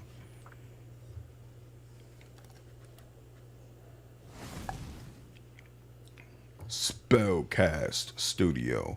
I think this demo has been out for quite some time as well. All right, let's bring that down some. There we go. Apply. And new game. Spellcast Studio presents.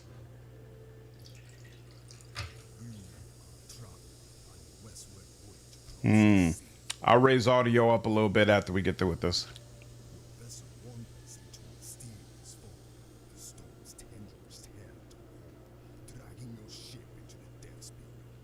Mm-hmm.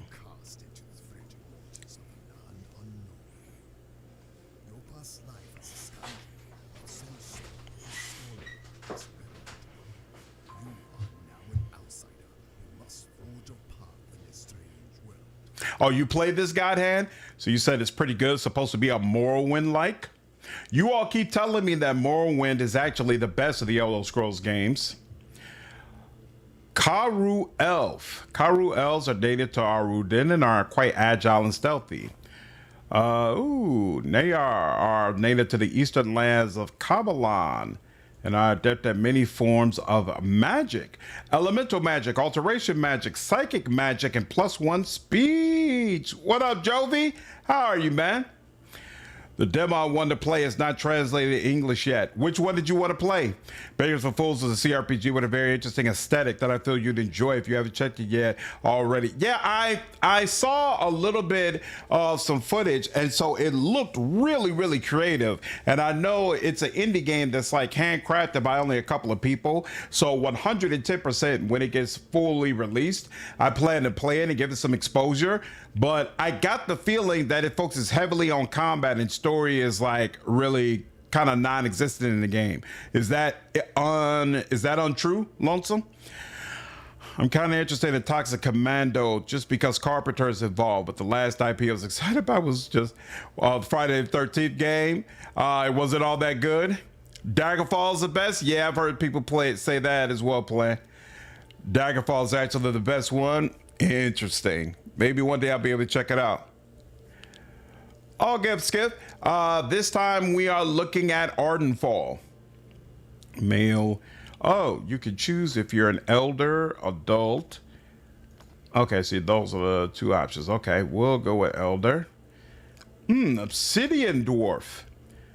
They are known to be incredibly strong. Heavy armor, heavy weapon. Karu. Okay, I think that's all. Interesting.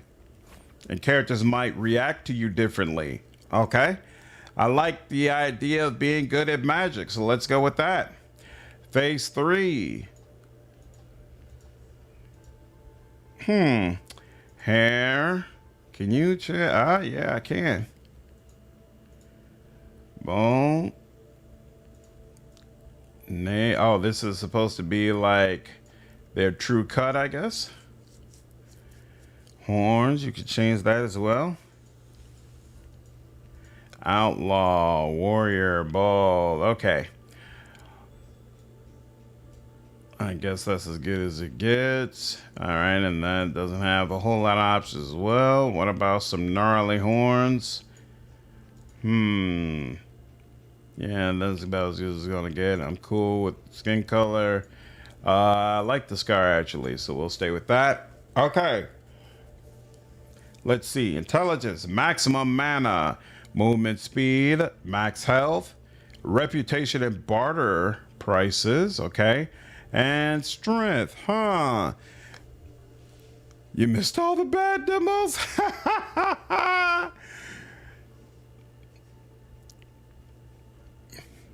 Daggerfall is free. Oh, Daggerfall is 100% free on Steam. Oh. What do you mean playing it in Unity? What does that mean? The best Elder Scrolls game is everyone I feel nostalgic about. What's up, JV? Daggerfall Unity is good. Open MW for more wins since you could do co-op. Open MW? I don't understand what that means. How far can this go? Up to 10. Stats affected, alteration magic, conjuration magic, elemental magic, psychic magic, restoration magic, and alchemy. Max health, carry weight, heavy armor and light armor. Here, let's put 4 here. And wait, this is movement speed, Light armor, light weapon. Sure, I guess. You know what? Does it matter? No, it doesn't. It doesn't, because it's not like it's my permanent one. So then you choose where you want to be skilled. Mage armor. Mage armor has a very low carry weight and lower defense level, but also enhances magic abilities. Huh. So then involves spells that alter your body, such as healing, creating shields, or moving your body around. Elemental, most common for battle mages. Psychic, manipulated minds, such as charm and blind. You can charm enemies. That's interesting. It was rebuilt in Unity with a bunch of quality of life features. Interesting. Community mods. Oh, Morrowind's been ported to a new engine as well. Much more stable and moddable. Wow. Did not realize that. That's actually pretty freaking cool. Looking at this, actually, to be honest with you, I want to completely redo this. Not you. Not you even. I like the way heavy weapon and heavy armor looks, so we're going to go with that, actually. Light weapon, light armor, stealth, and thievery. We don't care about any of that. Heavy armor, this. So yeah. And then do we care about reputation? A little bit, but we're gonna max out strength and endurance, and then put the remaining points in the charisma. There we go. And then we're gonna take out mage armor, and instead we are going to have on heavy armor and heavy weapon. Very nice, very, very nice. We'll also take speech to unlock some dialogue options. Arena is supposedly getting a Unity rebuild. Interesting. You could pick two traits. You live by the contract and the code of honor that binds your blade. That's interesting. Brute. For a fist of force over words and schemes. When problems arise, you break them until they stop being problems. Let's go with mercenary for sure. Survivalist. You know how to endure when others fail. Mastering the rhythms of nature and the hunt. Vagabond. Resourceful and cunning, you thrive where laws and morals fade away. Cat. Wealth, power, and opportunity are your truest companions. Let's go with it. Sure. Oh crap, I chose an elf. I didn't hold on. Let's go Obsidian Dwarf instead. There we go. I'm good with that. I'm good with the oh no, I'm not good with that mustache. What's up, bro? What is that supposed to be? That's a little better. Yeah, is that as good as you're gonna get? I'm honestly not good with this either. What's up with that? Seafoam Warrior. Oh, there's not a whole lot of options here, huh? You know what? I'm gonna go with the bow head. That's fine.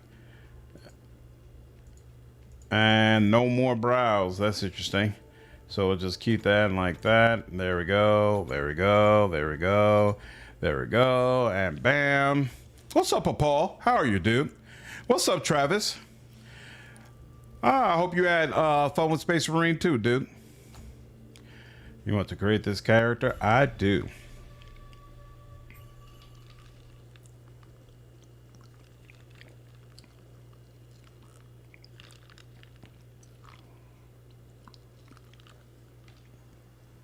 Okay. So I washed up on this strange land with bubbles floating around everywhere. Did they give me some heavy armor at least? To quick slot an item or press G. You can always press F to favorite an item. Nope. And so just baggy clothes and nothing else. All right, this is how you run. I don't see anything about how I punch. Lichen claws. Press I to equip weapons.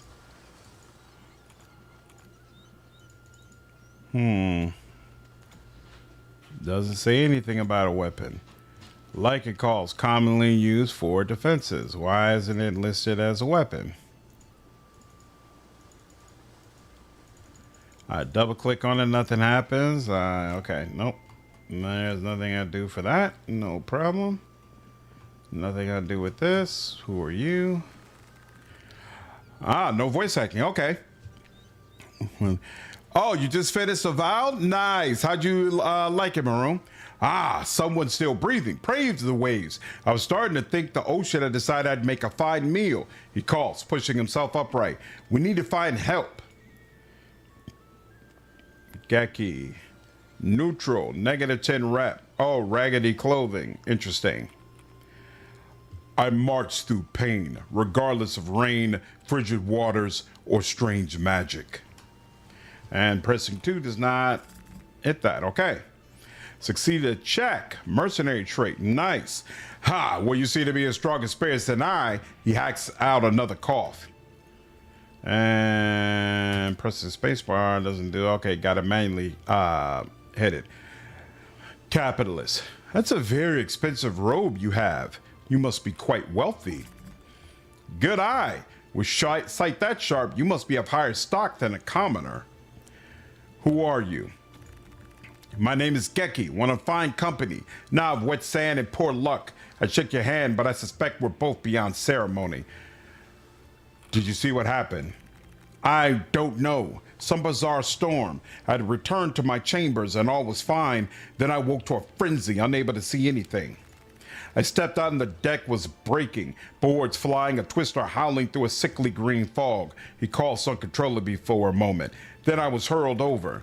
After that, I remember very little. A plank careening down through the water, a sharp crack to the head, a bright flash, nothing. I woke on the beach, staring up at the sky. Are you all right? I'll endure. I won't be able to lead the bay without support, though, so do the sensible thing and find others. I'd just be a weight at your ankle. I wonder if you can have companions here. It was fun. Wish there was more story meat notes to find as opposed to more loot. Beat the final boss and there's a 5-second cutscene where Kai says that we go together. Game definitely came in hot. Yeah, 7 out of 10. I think that's fair. Maybe I can help. Have you seen a way out of here? Geki hacks a wet cough. There's a small cave tucked into the cliffs just east of the camp. It's veiled in vines, but you could cut those away. I brought an old katana up the hill to make the attempt, but my arms failed me. I abandoned it in the vines and returned to the fire. Please hurry. Okay. And there's a quick save option. Cool. I see boards back here. Okay. Cash. And a scroll of charming. Whoops, nope, don't put that in there. Not clear yet how exactly I equip items, but I assume we'll figure that out with due time. Definitely replay Avowed when Avowed 2 comes around. I love pillars, so that elevates it for me. Me too. That was definitely a strong draw of Avowed, that it was using so much of that Pillars lore. Big fan. Big fan. Ooh, why does that look like a cave? Because it is a cave. Oh, what is that? Rusted katana. And can I? Okay, there we go. Now they're finally. Quick attack, hold for dash attack. Oh, and you can block. Oh, okay. Costoa Cavern. Okay, so this is a cave I could go into if I wanted to. Now this makes me want to go back over here and find out. Did I finish Outer Worlds 2? Yeah, I did a review for Outer Worlds 2. I didn't finish the live stream playthrough that we were doing, but I did finish it on my own but before it released.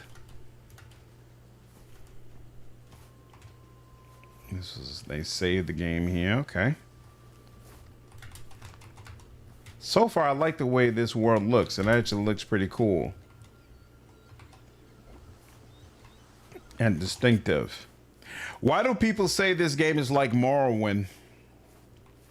Is it because of the art style or some other aspect of it? Played a warrior and enjoyed it, but I hear the wizard is more fun. I played as a gunsmith, if we're still talking about Avowed, so I can't comment as to whether or not the warrior is better. Okay, guess we got to go in the cave. Outer Worlds 2 was wondering when Slater turned into an Overwatch? Never. You know better. Chris, a desert quarter friend I trust to play this. Not a super deep story, but it's deeper than we thought. It's less than Witcher, but more than Elden Ring. Interesting. That's a wide gulf from my perspective. Are you an enemy? Oh no, you're a skeleton laying down. Okay, cool. Staff of Lesser Frost shot. No problem. I hear a whole lot of skittering on the side. So let's see. We do have a jump. Oh, was that the fire that I was hearing?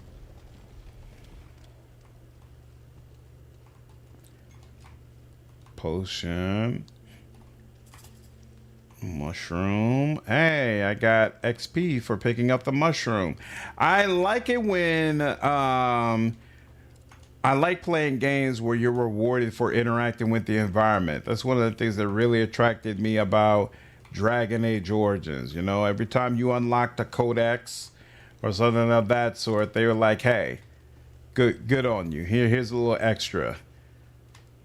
Keep doing that. Works for me. So laying down is just an enemy you haven't met yet. This is true. This is true. It's interesting the way things look in the environment. Like they make things stand out in the environment that you're actually not meant to pick up, which is kind of throwing me off a little bit. But at the same time, it is also kind of cool. Because it means that they put in more effort to what's in. How dare you? Put more effort into what's in the environment all the way around, which is cool.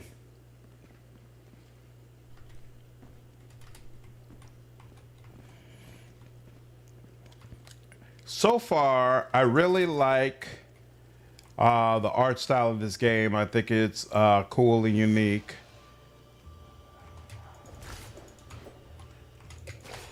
Oh, you can dodge. Okay.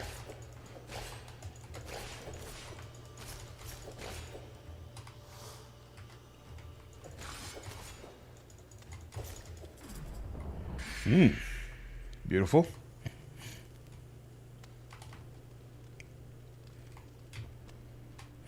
So I lost a little bit of health on that. Not bad. See, it looks like a mishmash of Horizon, Assassin's Creed. Not very intriguing. It's not my type of game, but I get why other people are excited about it. Especially the stuff that you could do in the air looks really interesting. Restore health. Oh, look at that. Doing me a solid. Short bow. They're doing everything but giving me a heavy weapon. Come on, man. Give me my damn heavy weapon and stop playing around. Press crouch to toggle. Enemies may not see you.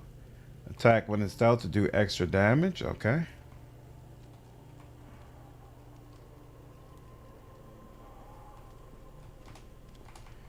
Chopsticks.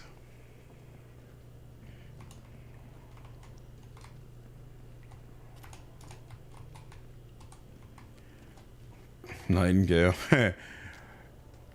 It's a system shop in immersive sim. It's supposed to be based around Morrowind, it seems like. If you like this art style, you're going to love Daggerfall. Oh, really? That's interesting. Oh, crap. This is the guy.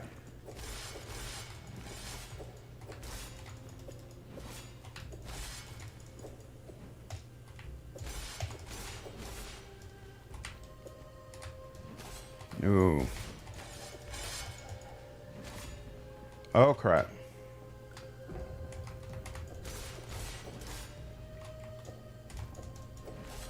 I don't understand how that missed.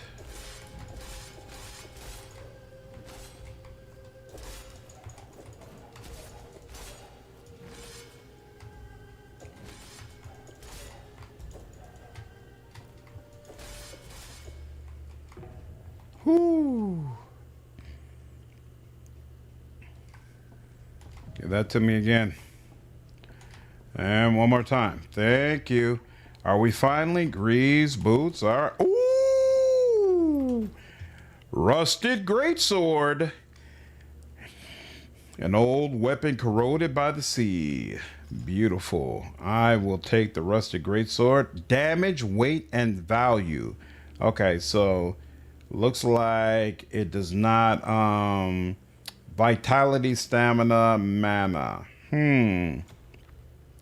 And then reinforced cuirass, light boots, and greaves. Oh, and we're still wearing this underneath. Well, this doesn't give any defense, so we'll take off that, and we'll take off this. Get our rep back. 4 damage threshold, durability, so it does wear down over time. Yeah, that was a rough one-on-one, but now I finally got the weapon I'm supposed to have, so hopefully the next one will be a little bit better. Expanse game day. If only, man. If only. Also, what the hell? I didn't want to drink it. I wanted to put it in one of the slots. There we go. And then same with you. Okay. There we are. All right. Now, there are heavy weapons with high damage, but will slow down the owner's movement slightly. I'll take it. It's all right. I already like this. I usually don't play as this type of character, so this is actually kind of cool. I think when Esoteric Ebb comes out, I'm going to play as a paladin type character. Strength and charisma. Strength and charisma. Although the fact that they keep saying my name is Cleric makes me think maybe you're supposed, maybe it would be especially interesting to go. Why do I feel? Oh, I keep hearing that fire and thinking it's like the pitter patter of someone sticking up on me. Spell slates are reusable items that cast a spell. They are more powerful than scrolls, but require higher stats to use them properly. Very easy. Hey, look at that.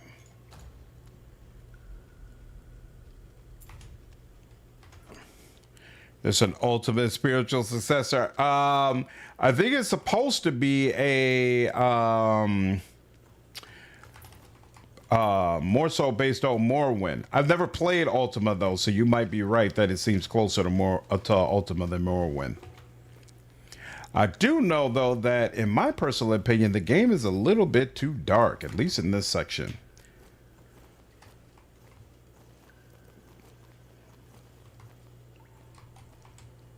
Come and meet. Is that rusted dagger? Oh, snap! Yeah. Mm-hmm.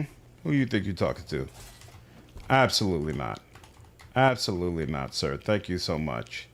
Thank you so much for asking, but no, we're good. Mm-hmm. Getting a couple of Warhammer games announced tomorrow. Why would a Warhammer game get announced tomorrow? Ooh. Level 2, so we get 10 points. Oh, this is interesting. So distribute. Oh, and then interesting. What does heavy armor do? Determines how much protection heavy armor gives you. How proficient you are in using heavy weapons, long swords, and great axes. And then, yeah, you know what? For right now, I'm most concerned with, oh, wow, they won't let me put all my points into this. Major skill, higher upgrade cap. Okay, so there's a cap at how high you could put these skills. That's very interesting. And apply. Beautiful. IGN Fan Fest Day 2. Oh, I didn't even know IGN Fan Fest was going on. 10th edition is winding down and GW wants to hype up 11th. You all already know I'm always down for more. Whoa. Yeah, baby. I am absolutely down always for more Warhammer. So, by all means, bring on Endless War. Scroll of Ice Spike. Yep, that does nothing. Oh, unless... No, I'm probably supposed to use fire on this to get through this. Okay. Interesting. Did I loot you? Yes, I did. Okay, cool. We need some Warhammer, some fantasy Warhammer games. Yeah, I would love to see another dev start working on Warhammer CRPGs. That would be nice too. That would be very, very nice. What is this miss for? Speed effect added. Okay. Oh, what am I supposed to be doing here? Oh, okay.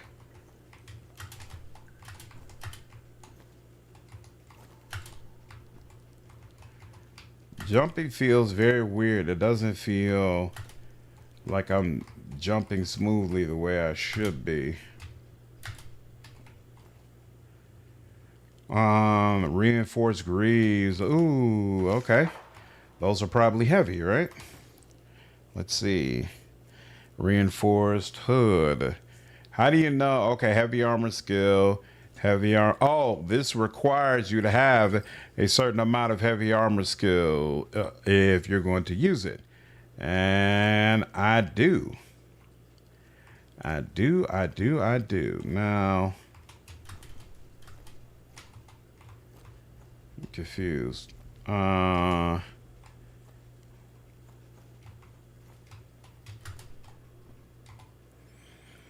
I still need you to run a tabletop game of Dark Heresy. I'm 100% down for that.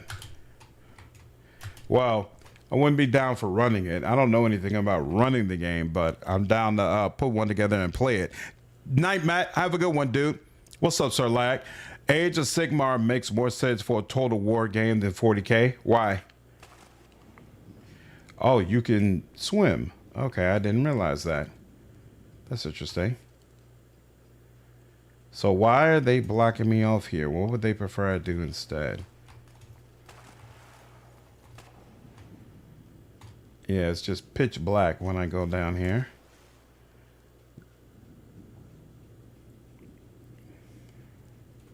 Ooh. Isn't that nice? Okay. I'm confused.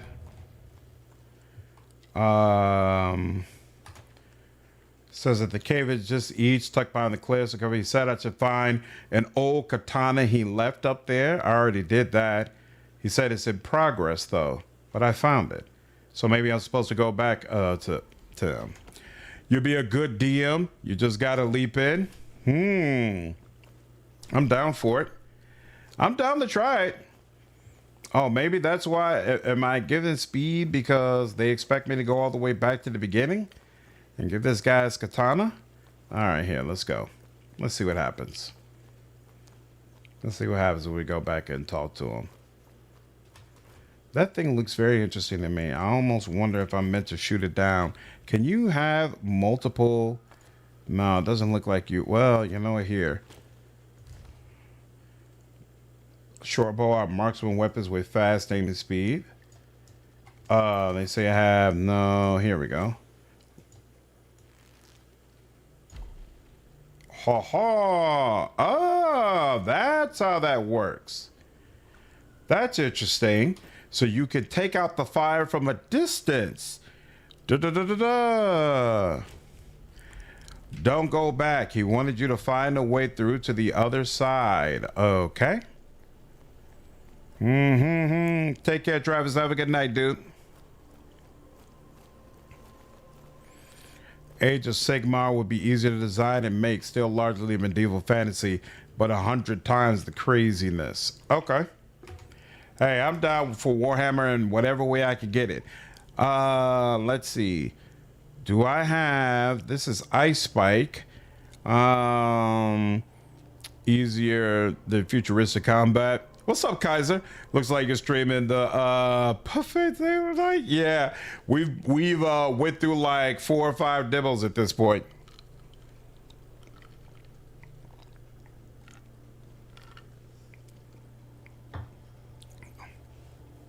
What does SK mean? Low skill, 50% less effectiveness. Okay. This wall, I assume this is what I'm supposed to go through. It gave me Ice Spike, but I can't get through. I'm going to make the assumption that using Ice Spike on a wall of ice doesn't do a whole lot.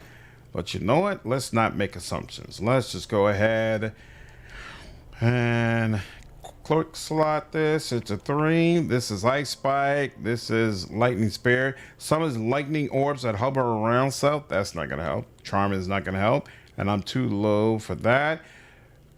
Cast short range Ice Spike. Saw they're making a Twilight Imperium. What is Twilight Imperium? And here, we'll put this at 4, I guess.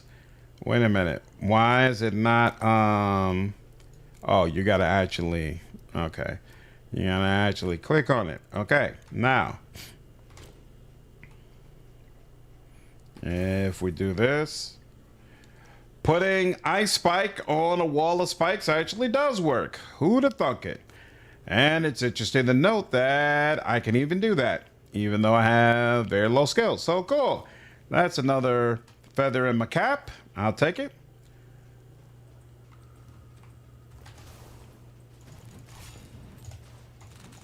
No, sir. How dare you?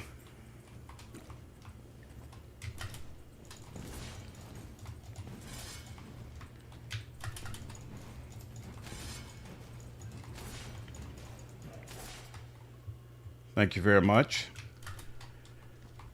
You should be ashamed of yourself. There was no need for that. We could have been friends. Thank you, Godhead. Oh. Oh, yeah. If I was a mage, this would be useful. And let's a fireball. I'll take that. Oh, but we're still blocked off. Okay, so this was not the way out, I guess. That's interesting. Yeah, this was not the way out. Okay. Well. One of the most complicated board games ever designed. 6+ hour games. So what kind of game is it going to be? Is it going to be a CRPG or some other type of game? What is... Okay. This is just a statue that stands there. Okay. I'm very confused about what I'm supposed to do from here.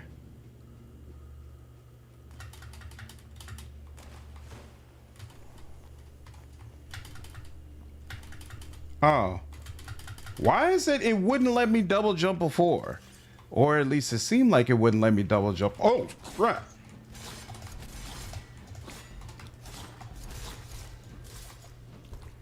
You bastard. Well, throwing posters will apply effects to enemies in a certain range, but they also apply to yourself, so be careful. What a jerk. That was so unnecessary. Twilight Imperium, oh, would be like a RTS type of game? Got you. Hey, there's a chest up there. How do I get up there?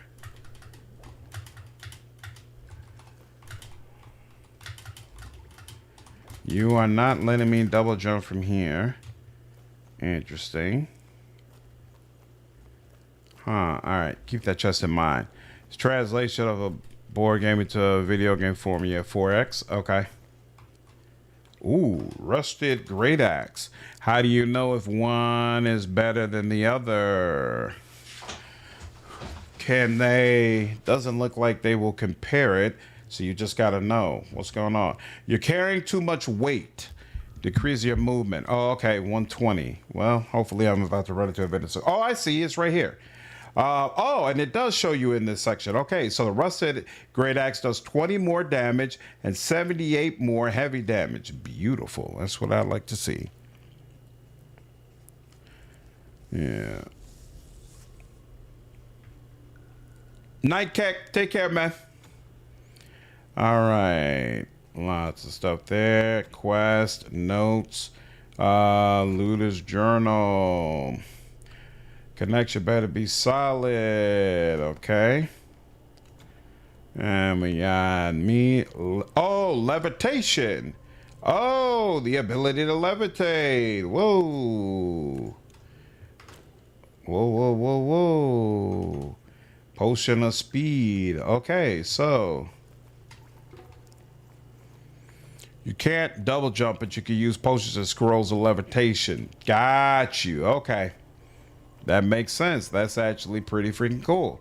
Let's try this out. All of my skills are being lessened because I've got too much weight. And the heaviest thing that I have is, that's 8 pounds. This is 10 pounds. 13 value, you know, and I'll go ahead and let that drop. So D, drop that, and now my weight is fine again. Beautiful. All right, now let's go ahead and levitate.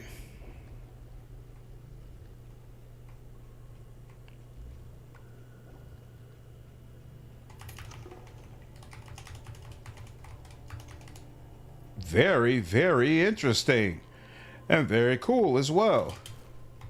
All right, and I didn't lose a ton of health by dropping down. Beautiful. That's interesting. Power of flight does levitation. Game seems very good, but unpolished. I'm not sure if it's unpolished yet. I haven't seen any bugs or anything like that yet. Oh, and now we get to Ardenfall proper. Okay.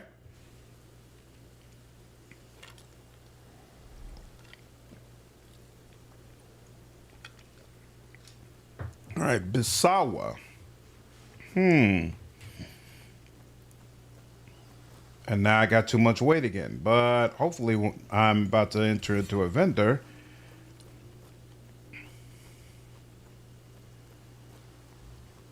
Who I can sell some of this stuff to as opposed to just letting it go. Let's see.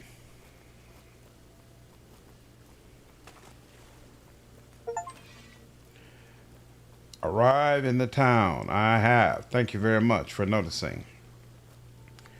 It seems like nighttime. I wonder if it's always nighttime. Oh, so you can steal in this game. That's good to note.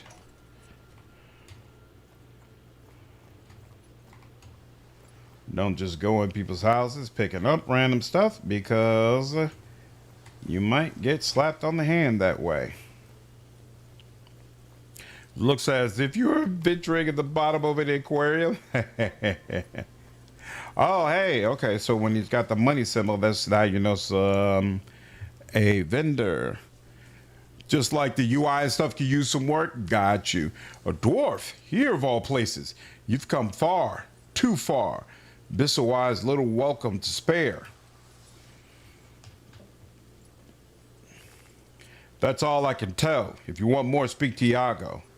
Iago? He's the eldest in Bisawa, the wisest. Speak with him. What can you tell me about the land beyond the pass? Once through the pass, you'll emerge atop a cliff with the settlement of Akagas laid out before you.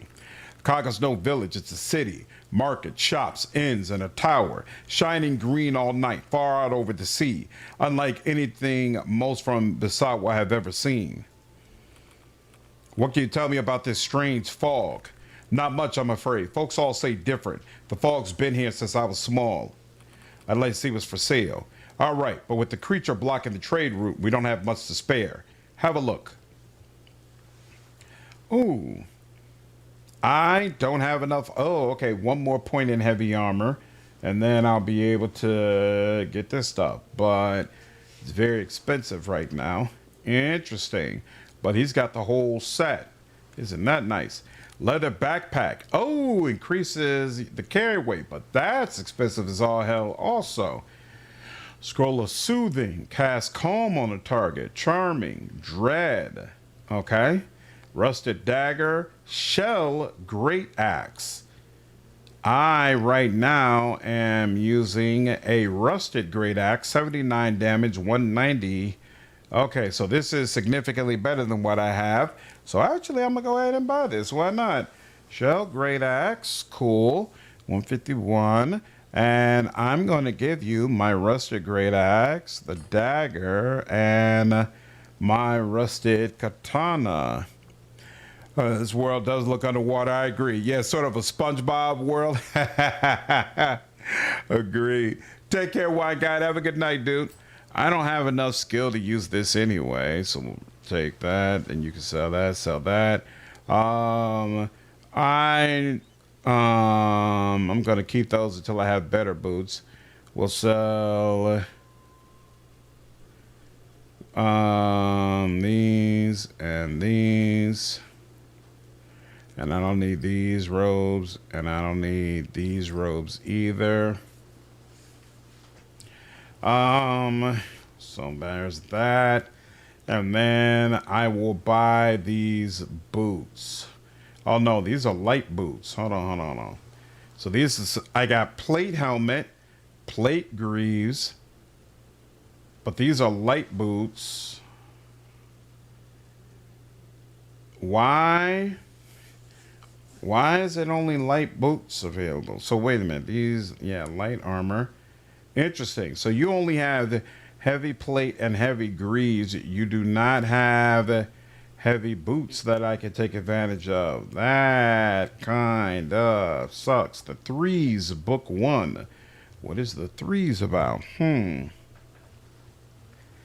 This game is definitely 2 modifications. Relationship plus 0% profit. Barter modifier negative 6%, 0.6% profit. I have some charisma, as I recall, so I feel like I should be getting more than that. Oh, but you know what? I put points into speech. I didn't put it into barter. Interesting. Thank you. Goodbye. This game definitely works for me. It'll be interesting to see how it grows. Delver. Why does she have all that water coming out of her? You, outsider. What? Oh, so it tells you literally that you're wet. I will not ask how you arrived to our little village. Frankly, I do not care. To keep my eye on you. If I see the mere glint of your sword, you'll lose your head. Damn. Why I would never dare touch an innocent life. I'm sure you could extend such kindness to me, yes? Her eyes soften ever so slightly. For now, I will leave you alone, but I'm always watching. Aren't you a bit seasoned to be guarding the village? The old elf scowls. Who are you to say this to me? You're looking well on in years, and you seem quite capable. The years of experience have only sharpened my blade, outsider. Accepted. Neutral, accepted, honored. So maybe that's because I passed a charisma check with her. So this affect damage taken by lightning attacks? Good question. Let's see. Removes any fire effects, but increases shock damage on self by 50%. Good call out. I wasn't even thinking about elemental combos. I may be unable to swim in the frigid waters of caverns, but I am more than able to kill beast and man. It seems to be rating only on her headgear. As well, it says Delver. So I wonder if the thinking is she just came out of the water? Goodbye. And then who are you? Merc. Still not Iago. Salt of the sea. What are you? You're even more hideous than a Nair. What can you tell me about this strange fog? Zoa names the fog a spirit's curse. It says it's the Nair. Their blustering sails sacred the fish, and the fog followed close behind. It sits year after year and drags the deep up into our waters. That's what put that abomination in the past. What can you tell me about this creature stuck in the past? The deep's full of such things. You only notice now because it's in your way. I spoke of monsters before and few believed me. Now the fog's driven one onto our trading routes, and that's all see what I've long known. Impressive mustache. Goodbye. Perhaps it's time you took your leave and stayed gone. Well, there's that lack of a welcome I heard about. And what's over down this way? There's a person here. Fishing pole and some gear. And nothing I could pull up in the net there. And villager. After seeing the monster in the past, maybe Merc wasn't just telling fish tales. Okay. There's some odd weather effects on these villagers. Indeed. Ooh, Zoa. Great dark depth. What a hideous countenance. Clearly something from the fog. Speak. The sea watches and I must keep my words brief. The fog didn't birth me. It only cast me onto these shores. Perhaps, yet I know this. The sea spirits send salvation and they send ruin. Storms, beasts, and now you have witnessed both their mercy and their wrath. We will see whether they sent you as a blessing or a curse. Can you heal my wounds? I may, for a price. The cost of healing is 10 coins of gold. Changed my mind. A waste of time. Interesting. All right, let me find this Iago guy. All right, you in here? Door locked. Pick easy lock. 0% X success. Interesting. Oh, he spoke to me. He said, yes, outsider. Dude is making his own fall. That too. Can I pick up any of that? I could take the wooden cup, but no. I cannot take the food. I can only take what's useless, huh? All right. Who are you? Chasa. Greetings, dear stranger. I saw you came from that cave. Did you see any jellyfish in there? Blue ones that glow like little lamps. Jellyfish. Why do you ask? Are you worried I got poison? Not at all. It's the caves I'm worried about, you see. I wish to catch one, but they only dwell in underground rivers and lakes. Other things lurk there too. Things that would drag me to an early grave, and she looks out to the sea with a sigh. I owe him to wait for his return, even if he never comes. Oh, forgive a poor woman's ramblings. I seek a caged jellyfish to give to the sea spirits. Their flavor is sweet, almost like a berries, and the spirits love it quite much. Whenever I send one out, the sea becomes calm, the sound of its waves a soothing song. Please, kind stranger, you seem the type who shies not from the deep and dark. Could you go and catch a caged jellyfish for me? They are blue like the deepest sea, and they glow like little lamps, a beacon in the darkest caves. If I find one, I'll be sure to bring it back to you. The spirits will surely bless you for your kindness, good stranger. Please don't forget about it. I'm in need of their blessing too. Trying to catch jellyfish now. I'm convinced the dev is a SpongeBob fan. I've never seen SpongeBob before. Do you have a place for a weary traveler to rest? I don't want strangers in my home. Find another place to sleep. Wow, we're strangers now. May the spirits go with you. Boy, I tell you, I wasn't strangers just a moment ago. So that's just a regular villager. Where is this Iago person that they referred to? I do like the art in this game.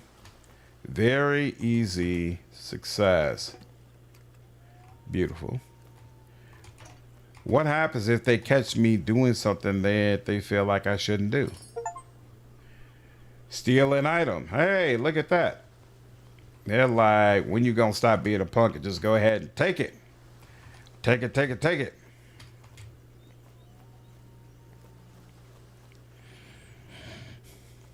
Bowling assume we aren't afraid of the dark. SpongeBob was fond of catching jellyfish with a net. Interesting. What is the appeal of SpongeBob? Why are so many people into it? Are you Iago? No, you're the Delver we already talked to. You must be him, Iago the Old. I know not what manner of creature you are or what brought you to Bisawa, but you are not welcome here. This village bends beneath its own weight, stranger, and outside its feet dragging through our sands would only press us lower. It's best you seek another shore. I'm an obsidian dwarf. There are few of us in Ardenfall. Few or many, it makes no difference. A stranger is a stranger. Better your kind than the Nayar, yet I cannot permit you to stay. What burdens your people? Many unbelievers on the face of the sea, many strangers of these waters. The hearts of these outsiders anger the spirits. Because of this, the spirits have cursed us with this fog, which makes the sea mad, luring creatures from the deep to our shallows and wedges itself in a cave that blocks our trade road and looms directly above the food store. Damn. When you start asking to stay on people's couches, all of a sudden they're like, I don't even know you. Man, they should have more consideration, Brian. Come on now. Plenty of nautical nonsense. Iago the xenophobe boy, like. Oh, man. Another stranger will only worsen the spirit's ire. Sure. How long has the creature been lodged in the past? Many moons have passed since the beast came and our stores have grown thin. What manner of creature is it? A great horned monster born of the deep places, a head full of many eyes and his maw wide enough to swallow an elf in one bite. How did this fog show up when the Nayar landed on our shores? I'm certain. Which spears have I stirred against you? The sea holds countless spears, stranger, of wave and reef and of the black deep below. They have been especially wrathful these past years. Permit me to remain, and I'll clear the trade road, then be gone. You speak as though the beasts were but driftwood on a pile of stone. There's no mere object to be pushed aside. It's a thing of the spirits, dwelling in this realm, but not owned by it. Any shortcut you take would wound it and bring greater ruin upon Basawa.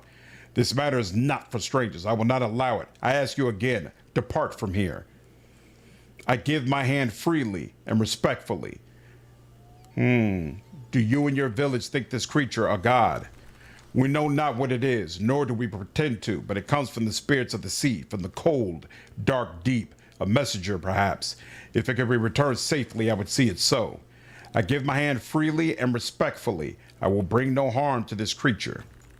Fine, linger if you must, though with the trade route blocked, we have nothing for you. Do not mistake this for a welcome. Until the beast is driven from the past, you are no guest at Basawa, only another burden we suffer. There's a hermit called Yogek living in Sanang Hollow. If your will is set on dislodging the creature, he alone may hold the knowledge. Either way, I believe is our best hope of removing this creature safely. Vali, traveler, act wisely.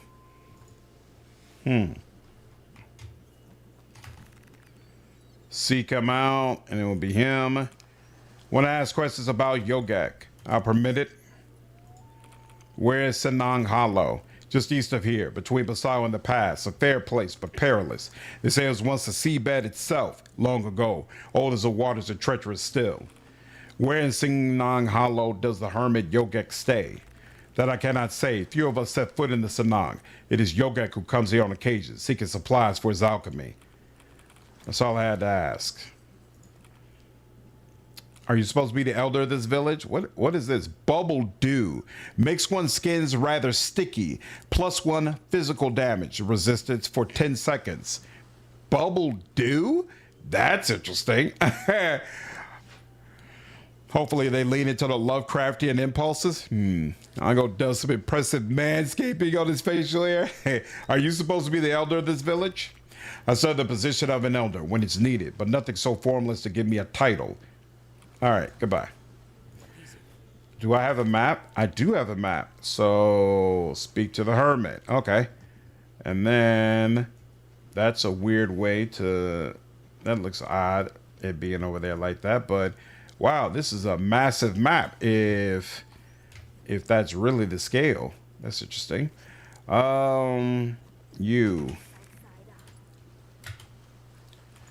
I'd like to see what's for sale. And then, yes, have a look. Thank you. 350. So we sold everything I didn't need, but I still have 92 weight. Let's see. Oh, wait. Is this junk? What is this? This is armor. Where does it say? It doesn't say armor, but I think this stuff is junk. Yeah, I think this stuff is supposed to be junk.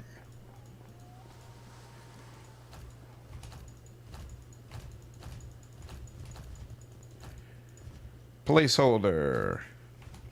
What happens if I try to sell a knife I stole? Nope, won't let me do it. Okay, interesting. 301, and they have 300. Lovely.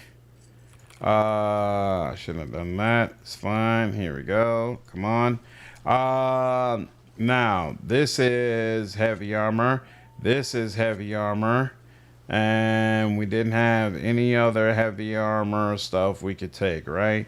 Light armor, mage. And we want the backpack, but I don't have enough right now to get that. So we'll have to make do with this. Cool. Now, actually, let me check this. So right now, I'm getting the full use of reinforced greaves, and it's giving me 2 damage threshold. If I had the Yanaki plate, it'd be 4 damage threshold plus 2. Oh, right, because it's plus 2 better. So, but this would be negative 50% effectiveness. So if this was supposed to provide 4, it would actually provide 2, which means it's providing the same amount as what I already have. So that's fine, because that means that it'll just do better once I get that skill up to 20. Now this is providing 3, negative 50% effectiveness. So let's say it could be 1 or 2. And this helmet, I assume it replaces hood. This is providing 2. So again, I'm just going to go ahead and replace it now and be done with it. Now this is the reinforced cuirass. This is providing, this is working with heavy armor, and I have enough of a skill to get the full amount from it. So we're good on that. So I could sell the rest of these. Tidings. Yep. Oh, this is very cheap stuff apparently. And I still have 70 pounds on me. I really need that backpack, but I'm not going to be able to get it until I have more money. So for now, we will get out of here. 0. Why is it that this is a 0 easy lock, but I have 0% success? Because there was another door that also was an easy lock where I had 30% success and was able to open it after using a couple of lockpicks. So I find that confusing, but okie dokie. How do you know? Didn't the old boy say that well, I guess this isn't to the east. He said that the hermit was to the east, didn't he? Why do I not? Is my, oh, yeah. Here we go. Ooh, I like the design of this great axe. That's actually kind of cool. Cannot save when enemies, oh! I was like, where's the enemy at? Whereas it appears to be a rebranded version of a game called Sparta 2035, which is funded by the Russian government and is in line with Russian military propaganda. Well, Gromfo, thank you very much. There was actually a posting and a review of the game that said it was a recreation of an original game, but it didn't clarify what game that was supposed to be. It provided a link that was broken. So it's supposed to be for Russian propaganda? The publisher is registered in Dubai to circumvent international sanctions. So extremely sus. That's kind of wild. All right, well, I'm glad I didn't play that extensively, and I will not be doing a video about it. We're gonna let that go. Why are you in the ground? How am I supposed to get you in the ground? And I couldn't even loot them. Whack. All right. What's the deal with this? A pearl lichen. And I got XP for that. Interesting. They gave me XP for looting that too. This is basically propaganda for Russian merc groups. Insanity.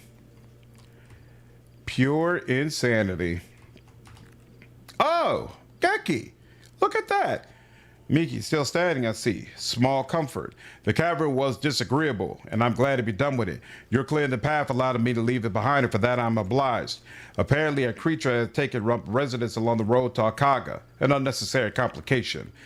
And those savages on the beast were no help, so here I am, destitute and without a home until the path is cleared. By the way, if circumstances leave you in possession of items, better move quietly. I can be of service. Provenance is often overstated. Value is not. You have anything to trade? You need not ask such ridiculous questions. The true query is whether someone as yourself deserves my wares. Doesn't hurt to take a look, of course. And remember, if you happen to have less legal products to trade, I may look the other way. I speak the language of Diul, the currency of the Saziad Empire, not frivolous local laws. Interesting. Geki looks like a quintessential tiefling. I agree quite strongly. What is the purpose of a shell amulet? 1 damage threshold. I guess we should go ahead and take that. And then this 10 magic damage protection. Increases attack speed. Oh, but that's 1400. Ooh. Enhances the elemental magic skill. No, I don't need that. But I guess we'll increase my protection. Makes sense. Lesser enhanced stealth. Enhances the stealth skill of self by 5 for 60 seconds. 5 doesn't seem like it would be a whole lot. Oh, I don't even have the ability to get that other ring. So hey, we'll go ahead and just trade. Good doing business with you, and goodbye. Sounds good. Now you, not you. There we go. And 1 damage threshold, and it shows on this person. I kind of like that. That's awesome. The thief also seems to be the dealer of shady goods. Indeed. Hey, it's nighttime. I wonder if this game changes at all at night.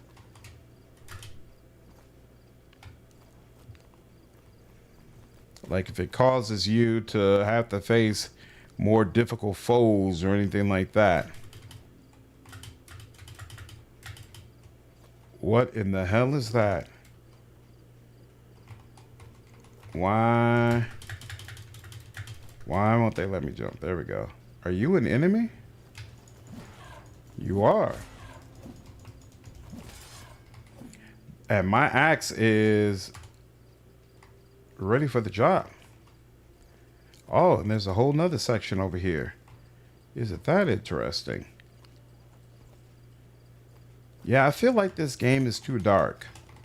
I don't know about you all, but Sword Hero Mealbug Plush. Collectible gained. Okay. That little sound when I picked it up was hilarious, by the way. Would he buy the stolen knife? Probably. That's a good call out. So yeah, let's go ahead and return to him.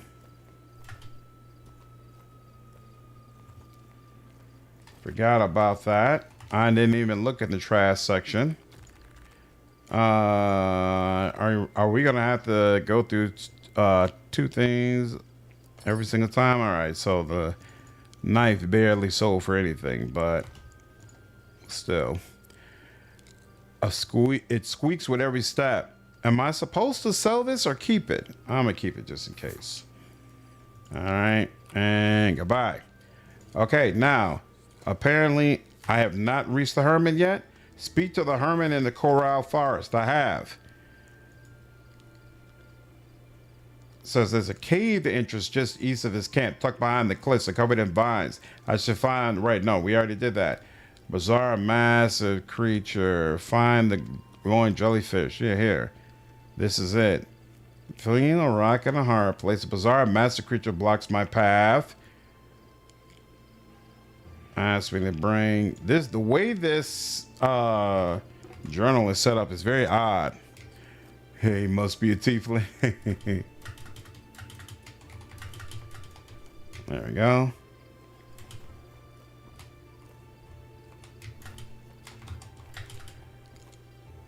I like the verticality of this place, but the way double jumping works is very odd. Like there is a double jump, but it catches sometimes for no reason. I have no idea where I'm going. I'm just following lights. That was a level 4 enemy, and he absolutely chopped me to shreds. Wow. I was not even, like, close. Guess I'm going to have to start blocking. All right, let's try that again. He upset me. Let's start with being full strength. I wonder if he's specifically a nighttime enemy or if I would have run into him no matter what.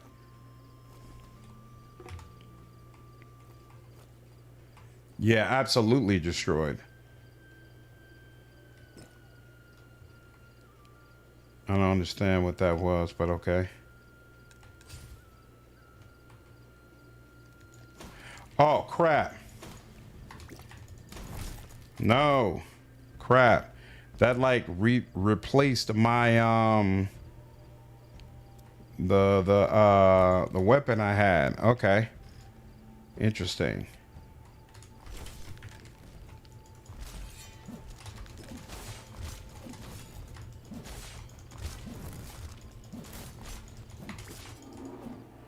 Bastard.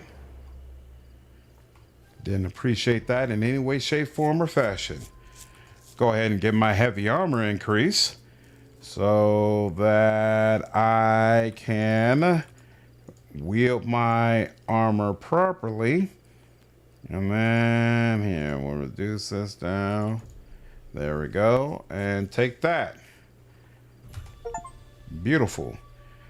Arrive, well trained, arrive at level 3. Well, thank you. Don't mind if I do. Fang Spore. Come on, I worked hard for that kill. There we go. It's difficult to figure out what has happened in this dark environment. Yeah, that's my main gripe with this game. It's way too dark in my opinion. Way too dark. What is that's an interesting looking slate of lesser invisibility. Huh. Can I do anything with that? Nope, can't do anything with that room. And apparently this isn't where I needed to go, but still, it's interesting. All right, bottom line, I like this. This is cool. This is interesting. Not necessarily my kind of game, but I could see myself playing this when it comes out in full. So that was definitely worth experiencing. Definitely worth experiencing. Definitely cool stuff. And I wonder how long it'll be before it fully releases, and how many changes we're gonna see for the overall game. Why is the download queued? Why is that not finished? That download is also queued. People of note, yeah, it queued all the downloads. I don't know why. Finish these up, please. Thank you. Finish these up. Thank you. Thank you. Get them all done. It's like Elder Scrolls. It's probably torches or a light spell. True. But still, I think it's a little much. All right. I'm a big Battlestar Galactica fan, but I'm not big on RTS necessarily. So I'm not sure if I'm going to enjoy this, but I figured I'd check it out because, again, I love Battlestar Galactica, and it's been a long time since I've been able to experience anything in regards to this property.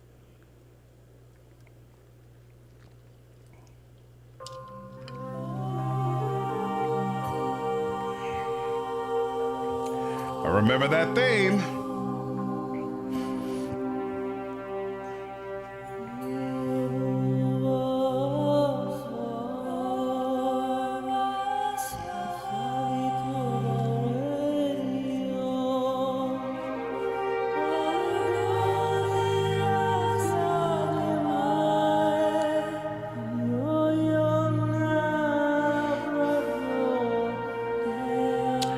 Starbuck, your only hope.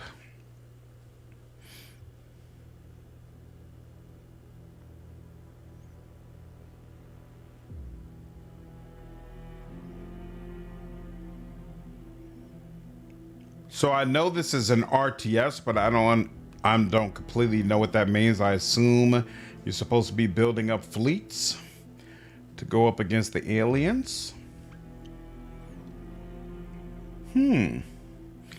Click anywhere to start. You're about to play a limited demo. The full game will be released in the spring. Have fun and don't forget to add the game on the wish list. Okay, well, I'm going to play the demo first before I make a decision about whether or not I'm going to add this game to my wish list. Thank you so much. We'll bring the volume down to around 60%. Back. No, that feels a little bit too low. Yeah, let's bring in like 75. There we go. That seems a little better. All right, now play.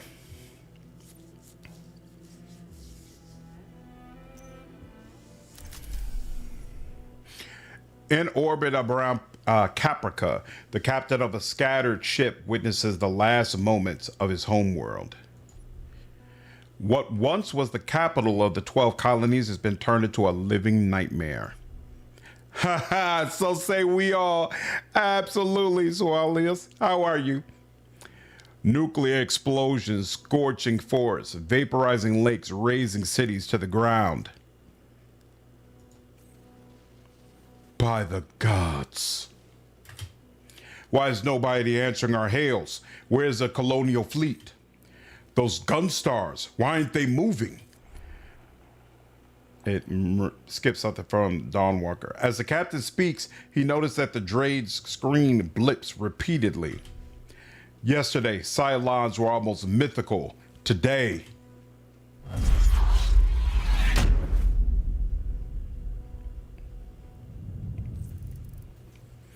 Jadis, contact!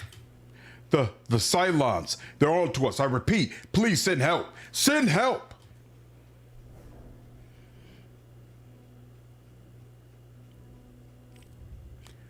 Lyman the Dawnwalker, please report status.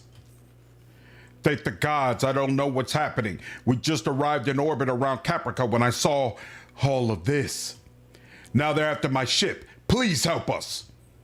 Hold still, Dawnwalker. I'll take care of that raider. Select this Viper squadron to give orders. Now that your squadron is selected, attack this Cylon enemy squadron. Right-click to attack. Oh, whoops, I'm sorry. Right-click to attack. Now here, select that. Right-click. Oh. He got in some shots before I do that one. There's a Dratus preview. It shows enemies about to spawn a few seconds before they do. You can hover over this preview to get more information about the incoming enemy. You can now access the tactical pause. It's your most important tool to survive the overwhelming Cylon forces. It allows you to pause the battle to analyze the situation and give orders to your squadrons. Don't hesitate to use it as much as possible, especially when facing overwhelming or complex battle situations. You can now destroy incoming enemies attacking the fleet on your own. Use tactical pause to give orders and avoid losing precious seconds when targeting moving enemies. Press space to toggle tactical pause. Okay, interesting. So you, and then you, there we go.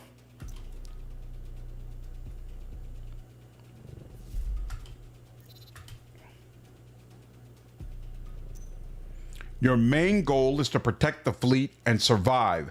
The Cylons can jump in anywhere, get back to a defensive position near the fleet when possible with your squadrons. Select your Viper squadron and move it near your civilian ship. Okay.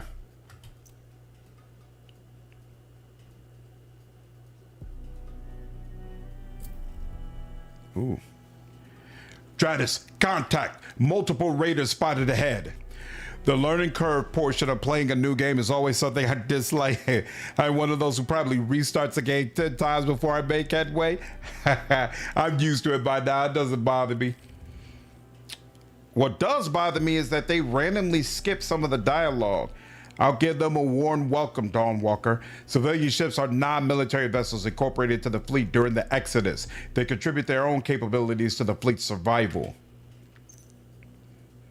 Player and enemy units can have abilities that improve their efficiency. When your squadron is selected, you can see all its active and passive abilities. Let's hover over the Viper core ability, Hunter Instincts.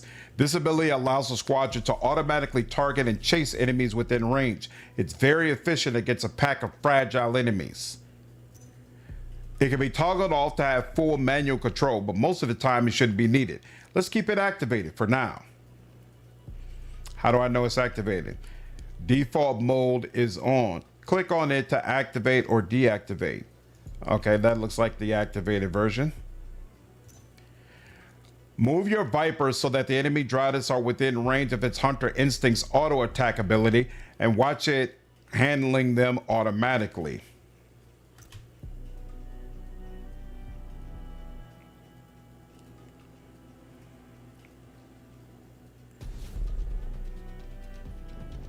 I was about to say, hold up. Now use the Viper's Hunter Instinct's automatic ability to destroy the next enemy wave.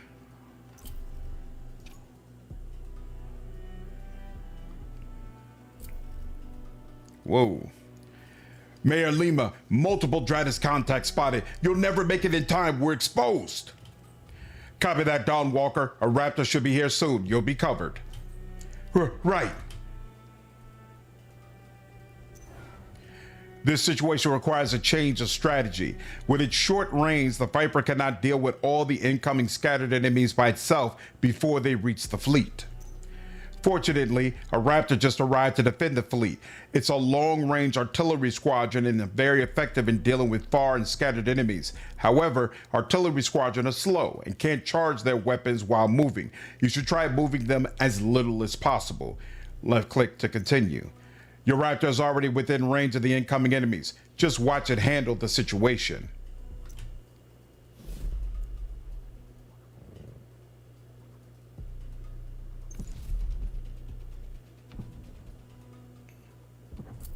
Beautiful.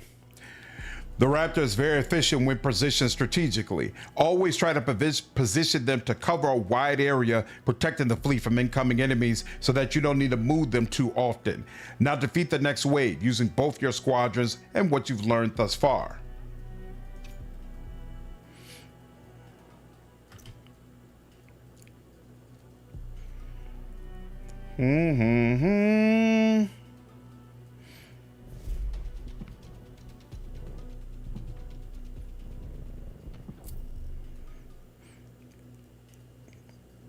Capital ship. That's interesting. Oh, snap. What is this thing? A base star. Not good. Lehman a Gunstar Shamshir requesting for help. It's a Cylon base star. It has tremendous firepower and carries hundreds of Cylon units. It's almost impossible to destroy. For now, the only goal is survival. Move your squadrons back to protect the fleet.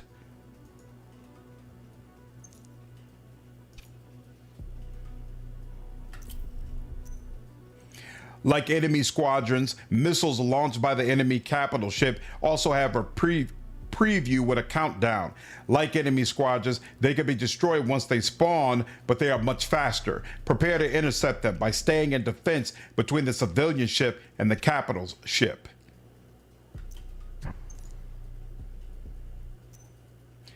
There are three types of missiles: homing, explosive, and nukes.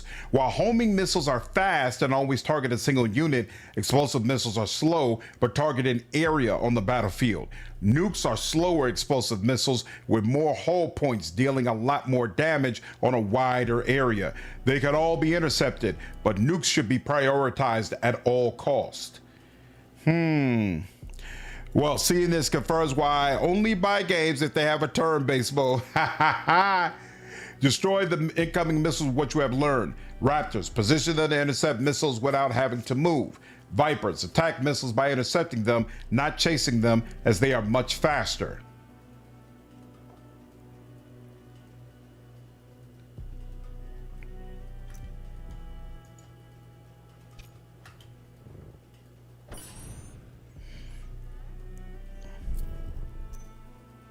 Raptors and Vipers can attack and chase units within range automatically, but sometimes you need to prioritize your targets. For the incoming wave of enemies, position your units defensively, but destroy the nuke first. Oh, okay, the nuke. Okay.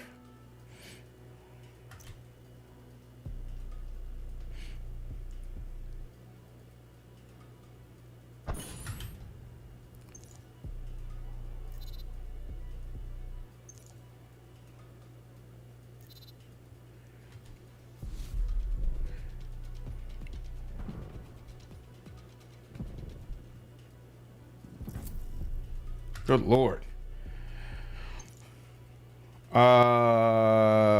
Sure.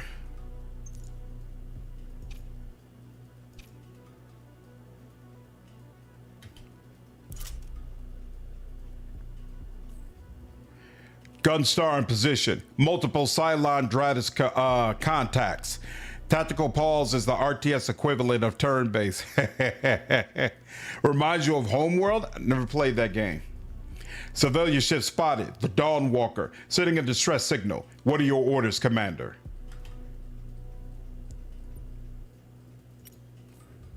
Right away, sir. The phone rings. A connection has been established with the Dawnwalker. When you pick up, all you can hear is the captain's voice in panic. Gunstar Shamshir to Dawnwalker, please maintain position. We are calling for reinforcement to engage the base star. Can't you just destroy it? Yeah, those go too quickly. Negative, Dawnwalker. Our ship is a Gunstar, not a battle star. Let's hope there's one patrolling nearby who can help. Copy that. Of course, sir. This is a Gunstar, the ship you are commanding. If it gets destroyed, it's game over. The Gunstar has weapons that can deal with large enemy groups. They should be ready soon. In the meantime, defend against the small groups on the side, which I was already doing. Nice.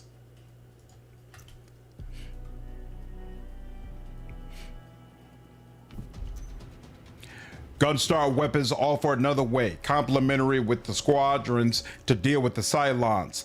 There are multiple types of Gunstar weapons, each one with specific effects and strengths. The Gunstar has deployed a weapon, the offensive flak. You can hover over the weapon to display its information. This Gunstar weapon deals damage over time to an area of effect. It's very efficient to destroy a group of enemy with low hull points. Played all of them? Let me check. Interesting. Dawnwalker's a bit too try-hard a name for a civilian ship. Select your weapon and try to target the pack of 7 Cylon raiders. You'll see a ballistic prediction of where the enemies will be on impact. Target the group so that they are all in the area of effect. Once you have chosen the target and the weapon is activated, unpause so that it can fire.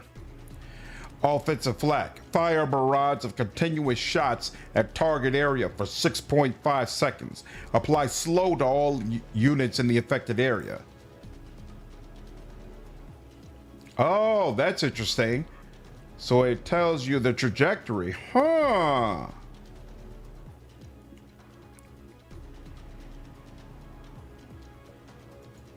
Okay.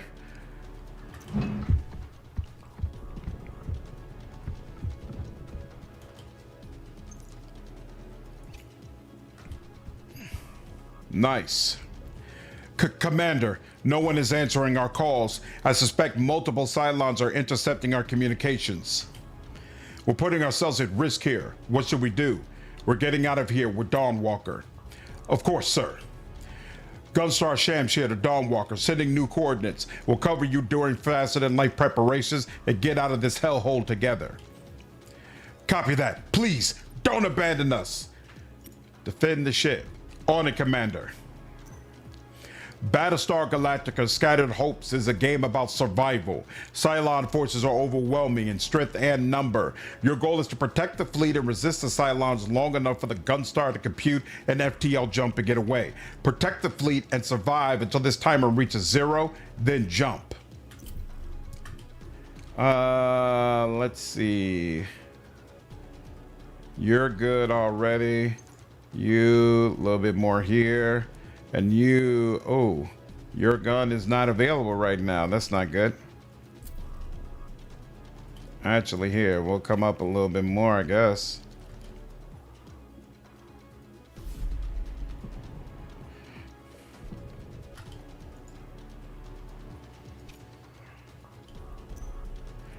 The Cylons deployed a new type of squadron, the Sniper. The Cylon would deploy various types of squadron to annihilate the fleet. Always take some time to hover over them to check strengths and weaknesses. This one is a Cylon artillery unit. Like your Raptor, it can fire at long range but will be weaker at short and move slowly. The best way to deal with them when possible is to destroy them at close range with your Vipers before they can fire at the fleet. Sounds like a plan. Oh, he's not automatically attacking it. Okay, there we go. Thank you.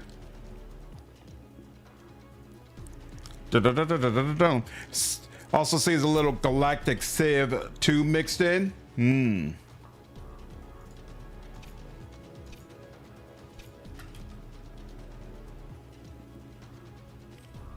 Commander, we're a little outnumbered here. A little help would be appreciated. We're running out of options to help you, Lima, except for the nuke launcher, but use it. Launch a nuke. Are you sure? We haven't received proper clearing. Protocol demands. Forget protocol, Lieutenant. Look around. We have to get out of here alive. Launch a nuke. Of course, sir. The Dradis previews a new type of squadron, Heavy Raider. Heavy Raiders have many hull points. Your offensive flak won't be sufficient against 7 of them. It might be the right time to use a nuke. Get your squadrons out of the way and wait for the enemies to spawn. So wait. Oh, okay. So they have many hull points, 300. Okay, so the last ones I think were supposed to be Raptors, right? Interesting. So you come back over here, I guess.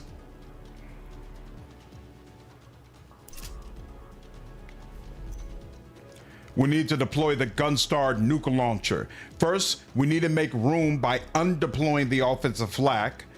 Oh, interesting. Now click on the empty dock sign and select the nuke launcher to deploy it. You got 2 options. Interesting. Launch a nuke at a target position on the battlefield. Starts battles ready to fire. Doesn't lose the current cooldown progress while undeployed. Don't forget that your Viper has hunter instincts activated. It will chase enemies even if it means entering your own area of effect. Move your squadrons to a safe position and nuke the group of Heavy Raiders.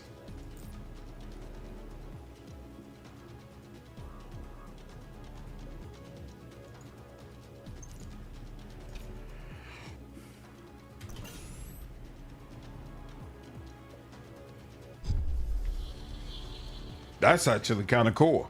Wow. Whoa. Okay. This is a Heavy Raider. That's a Heavy Raider. That's a Heavy Raider. Interesting.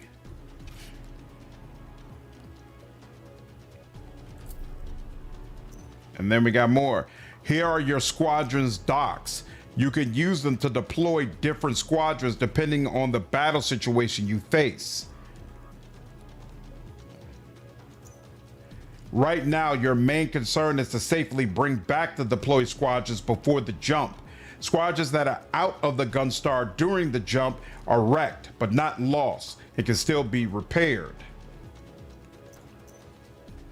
Right-click on each squadron dock to undeploy them. Oh wait, right click and right click. Interesting.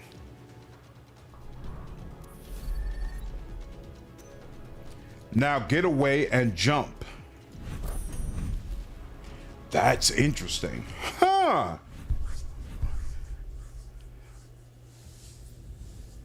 Jump complete, Commander. We made it. In the Combat Information Center, no one feels like celebrating.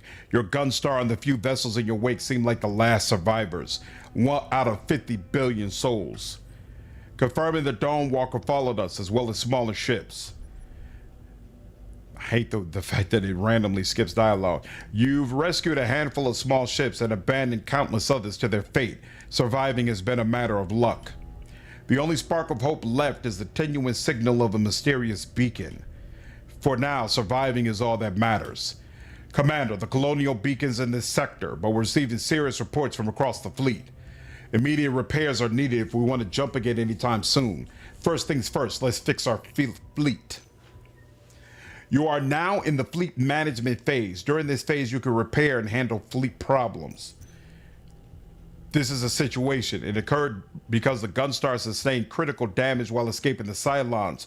If you don't resolve it before it expires, it will have negative consequences for your ship. Hovering or selecting the situation will provide information about what's at stake. You can resolve the situation by providing supplies. Provide supplies to the crew to resolve the selected situation by selecting the supply choice, then performing the fix hole action. Avoidable for 8. There we go. So wait. Negative 200 will affect unit or ship hull points. Negative 200. Avoidable for 8 turns. Time will pass, situations will progress, and the Cylon threat will draw a little closer.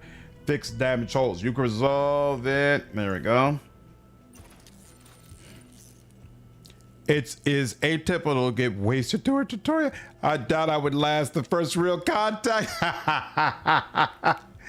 Several injury reported. The fleet has been through a lot to escape the Cylons. New situations have surfaced. Take a look at those. Some can put the fleet health at risk.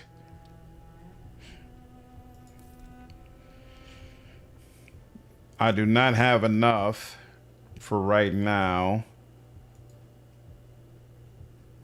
The fleet health gauge represents the state of the population and crew in your fleet. Death, health issues, or incapacity to act or work will lower this gauge. Reaching 0 fleet health will result in a game over. Can't do this either. I can't do that. Okay. The fleet health gauge represents the state of the population and crew in your fleet. Reaches 0 will result in a game over. Unfortunately, you can't resolve another situation for now. The fleet is low on supplies. Commander, according to the latest reports, the fleet is running low on supplies. A scouting party was sent to the area. We're expecting an update soon. Commander, the scouts reported back. They found the records of the civilian ship. It was on its way to Tauron when the Cylons attacked. There are no survivors, but the supplies aboard remain intact. A team is standing by to retrieve the resources, sir. Prepare a raptor to explore the wreckage. Tylium is necessary to jump to another sector, but also to explore points of interest within a sector and gather needed resources.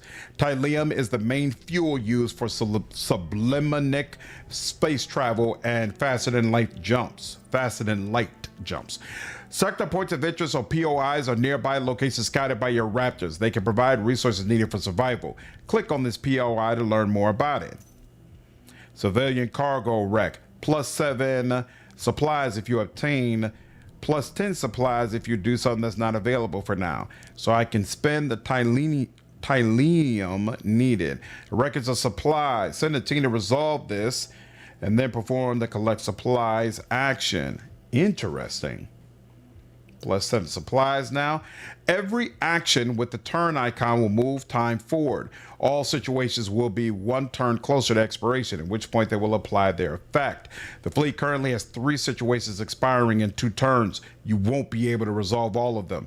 This journey is about survival, and more often than not, you'll have to make difficult decisions and let some situations expire, keeping your scarce resources for later. Resolve all the situations that you can. Fix malfunctioning airlock. Negative situation, which affects the hull. Or, let's see, we got, that would take 4 supplies. This would take 2 supplies. And apply first aid to passengers. Mend injured passengers. I'm thinking we're going to do these 2. Mend injured passengers. And then, yep, take care of the people first. There we go. All the Gunstar weapons and squadrons are stored in the main hangar. That's where you'll be able to level up and repair squadrons.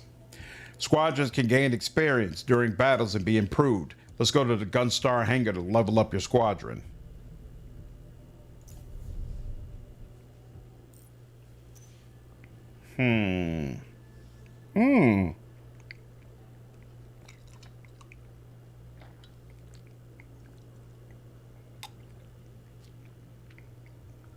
Interesting. So I have one Viper, one Raptor, and one Wolf. I don't think we saw a Wolf on the last run. Every time a squadron destroys a Cylon unit, it gains XP. During the last battle, your Viper gained enough to reach level 2. So you can click this icon, level up this squadron to improve it, okay? Choosing the right squadron abilities is one of the most important strategic choices you can make to strengthen your fleet. They have permanent upgrades or new capabilities to your squadrons. There are two types of abilities. Passive abilities improve the squadron constantly during battles without requiring any action. Activable abilities require an activation, sometimes a target, and have a cooldown and a duration. They can be more powerful, but are more situational. Some abilities are rarer and more impactful than others. Carefully read the descriptions and select one of the three abilities. Okay, minor cannons upgrade. Unit gains plus 10 damage to, what does that star thingy mean? Plus 10 damage to its primary weapons and abilities if applicable. Overdrive common activable. Unit gains a huge speed increase for the duration of the effect. Launch a long-range homing missile at the target. Definitely not. The speed increase, I guess, could be nice if he's trying to chase down units, but I feel like the Raptor did a good job of keeping up in general. So I would say just increasing its damage would be the best route to go. You can explore the hangar and examine your squadrons and weapons. When you're done, you can return to fleet management view.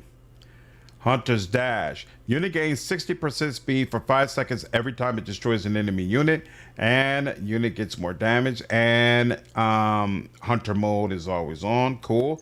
Then we've got the Raptor. The Raptor did not get enough to get a new level. Wait, I thought the Raptor destroyed a bunch of ships, though. So why didn't he get any XP? Aside. Artillery long range, cannot shoot while moving. Artillery aim, no problem. Now, what's the Wolf? Wolf is Praetorian. Unit gains 10% damage resistance for each enemy within its radius. Huh. So it's like a tank ship. That's interesting. Interception. Unit applies taunt every time it deals damage to a unit. Yeah, it's definitely a tank ship. Well, that's interesting. Okay. All right. Exit to proceed. Well, you are right, Major Lima. Our new cog really made a difference out there against the Cylons. Your XO has been with you for the best part of 2 years. You're glad to have her by your side. Also, someone on Dawnwalker offered his help. He'll make a good chief tech. His name is Yori Singe. He's starting as we speak. Great, we'll need him soon. You smile for the first time in a while. Your XO cog and chief tech now form your inner circle. You see them as heroes. Without them, this would be hopeless. Heroes are the fleet's elite. They've chosen to take an active role and accept your authority. They can have a huge impact both during fleet management and battle phases. Select a hero to get more information.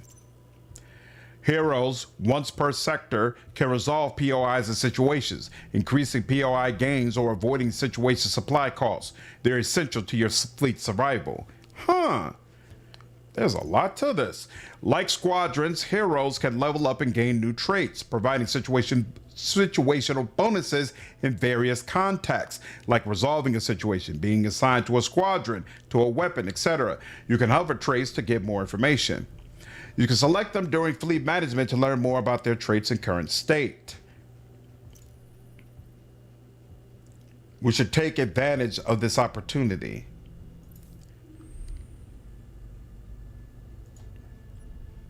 Your cog barges in while you have your head in the reports. Commander, I know we've been busy, but that beacon, what about it? You observed Major Lima. It's her first time being questioned by your XO. I suspect it skipped it again for no reason. Could be a Cylon trap. Toasters aren't exactly known for playing fair. No, it's the colonial fleet. They've left something from us and we have to pick it up. Do it, Major Lima. I'll get a shuttle ready right away. Let's hope it's worth it. Crises and opportunities will arise during your journey. They are complex problems with high stakes that require several steps and actions to be resolved. While opportunities can lead to important bonuses and rewards, crises can be very dangerous for fleet survival and shouldn't be taken lightly. Interesting.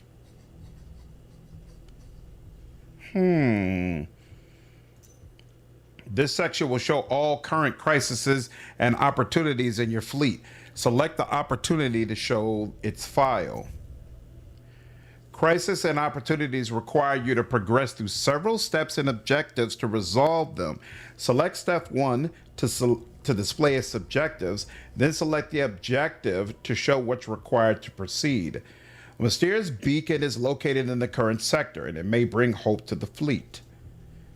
Complete all objectives. Retrieve the encrypted beacon. Okay. Heroes have one action point that can be used to resolve situations without consuming resources. Handle the situation by selecting an available hero to resolve it, then perform the retrieve encrypted beacon action.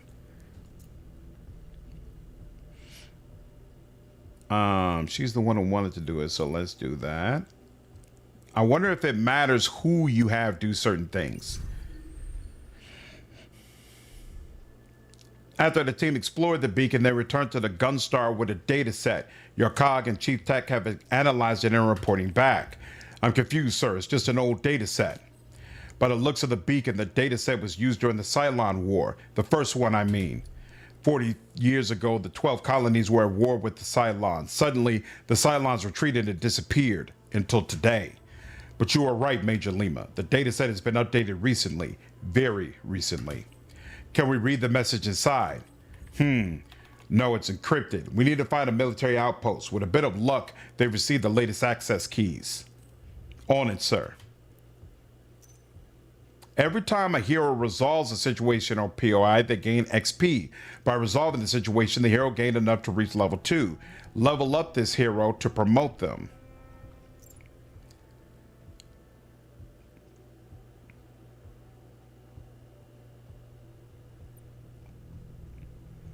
COG, attack formation. As long as this hero is in a deployed squadron, all allied squadrons gain 3% damage per hero's level. Isn't that nice? Okay. Like squadrons, heroes can level up and gain new traits. Some will improve the hero's efficiency during fleet management. Others will allow them to be assigned to Gunstar weapons or squadrons and provide them with various bonuses. More on that later.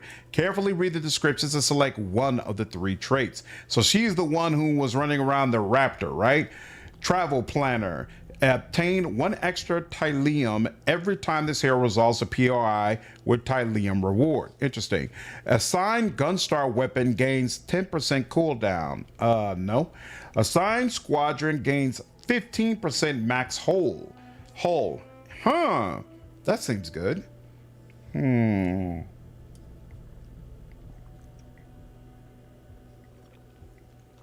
don't know how often the Raptors get hit, but I'm going to assume it's a lot. Heroes can have a major role during battles by being assigned to Gunstar weapons or squadrons. Enter the hangar to assign your heroes. You can assign a hero to a squadron if they have a squadron assignable trait.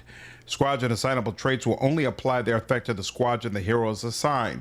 Be careful. If a squadron is destroyed in combat, its assigned hero will lose 1 health. I was wondering how that would work.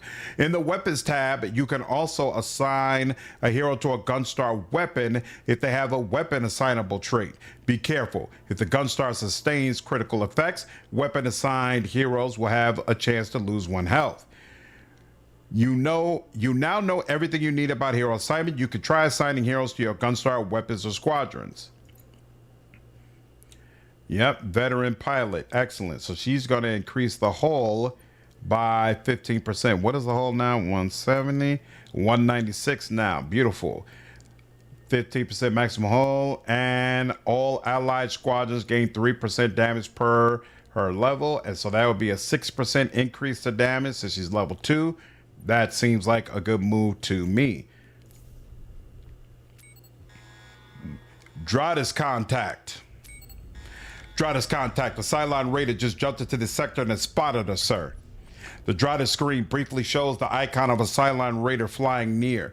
It's there for a few seconds and then it's disappeared. Frack. They'll be back soon with more firepower. Yeah, it keeps randomly skipping dialogue. But how did they find us? There's no way they could trace our FTL jumps. Ask for permission to spool an FTL jump to the next known area, sir. We can't stay in this area. You never thought you would abandon your home planet one day, but here you are. There's only one way to get away as fast as you need to. Plan a jump anywhere past the red line. What? The red line. Beyond this theoretical limit, all FTL jump calculations are highly uncertain. Any jump with this setting can be deadly. Sir, crossing the red line can send us crashing into a star. Do it. Right away, sir. The CIC falls silent. Your XO breaks it by shouting orders. Setting the fleet to Condition 1, Commander. All systems are ready for battle.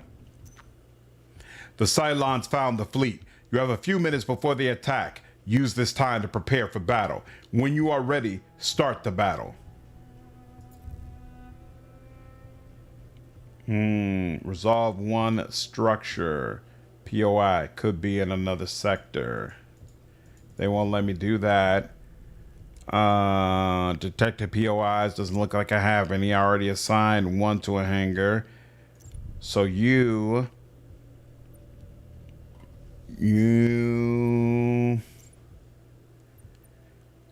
all fleet upgrades cost 4% less per your level. Okay.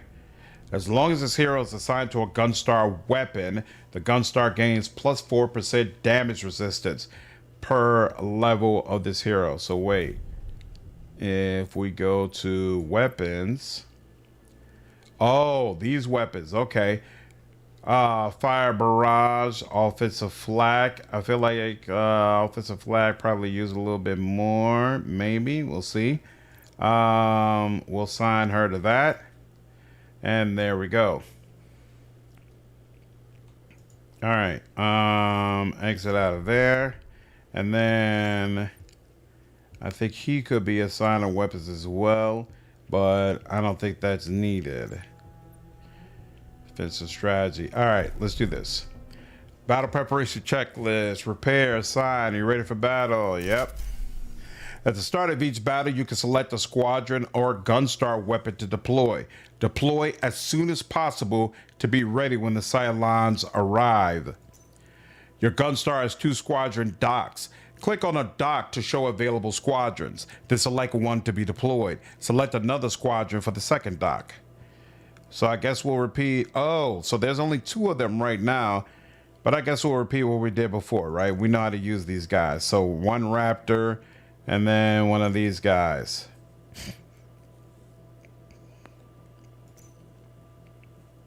Your Gunstar has a second weapon dock available. Be sure to deploy your nuke. Excellent. So this time I won't have to wait. The nuke will... Whoa. Oh, I guess the nuke was already available. So the flak weapon is what I need to put up. Okay, interesting.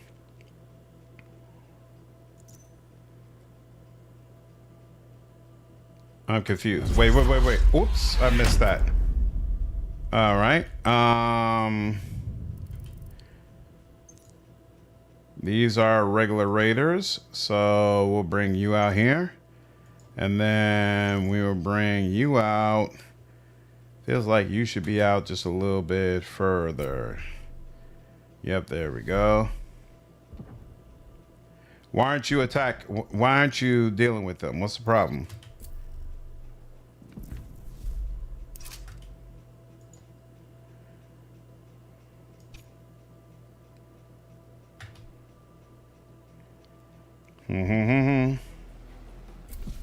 Oh, wait, they do not like heavy fire. I forgot about that. This guy is a heavy raider.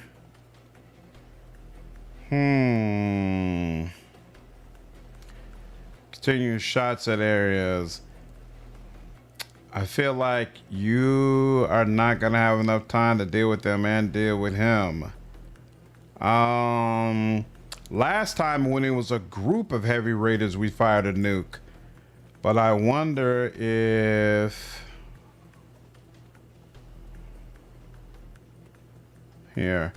You gotta wait until this is finished anyway. So here, hold on. Might have already screwed this up a little bit. We'll see.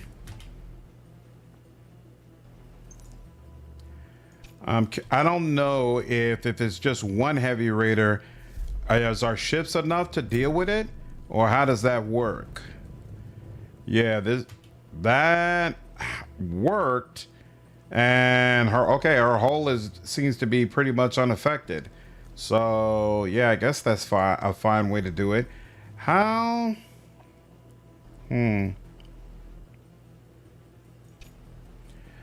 I wonder if we're supposed to be using the flak more. I've been holding off on the flak because of the cooldown, but maybe that's a mistake.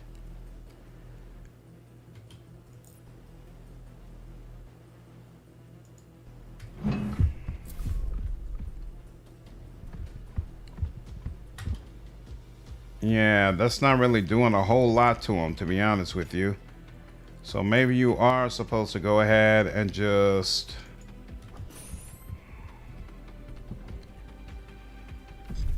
All right.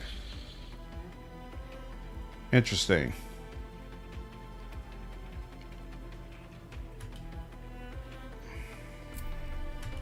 Oof.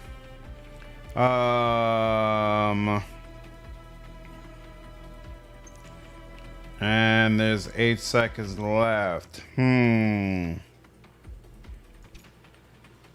So wait, is that enough time? They're gonna... Yeah, that is enough time. So we are supposed to undeploy at this point.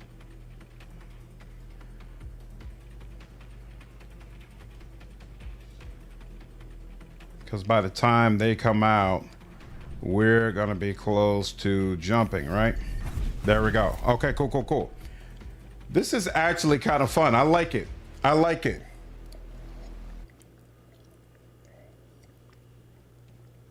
After each battle, the fleet will be granted a blessing.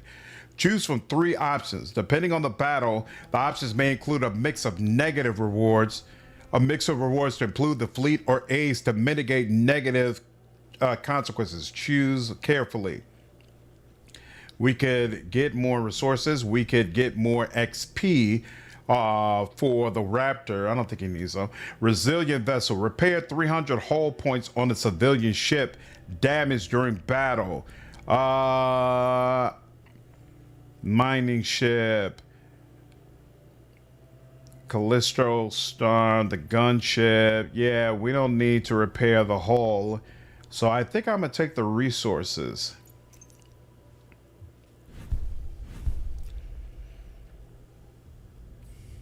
Reporting status, sir. In the CIC, no one says a word. A jump past the red line is like a leap in the dark. Jump is complete, sir. All ships have followed through. As the tensions ease, scanning sector. Dratus is detecting a military structure nearby. We need to check it out. Find the encryption key. Okay, I've played enough of this. I'm definitely convinced that this is a game that I'm going to want to check out. Oh, is that all still considered to be the tutorial? That's interesting.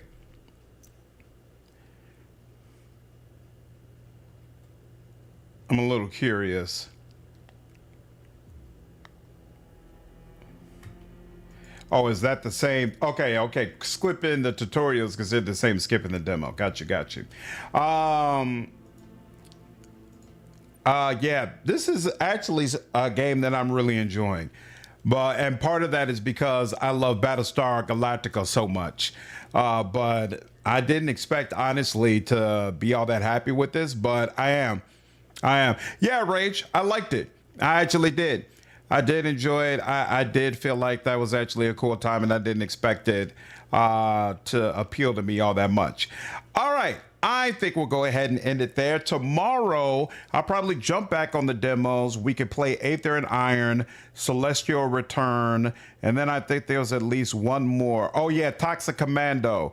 We were supposed to play that. So we'll do Toxic Commando, and then there's also People of Note. I have no idea what that is, but sure. Oh, and we never played Terranov. So, yeah, we've got a bunch of demos, actually, to still go through. And definitely. I'm looking forward to that. But I think that's enough for one night. I've given you all some insight to some new games that'll hopefully be interesting to you and that you might want to check out for yourself. So I hope all of you enjoyed this stream, and I'll see you in the next one. Take care.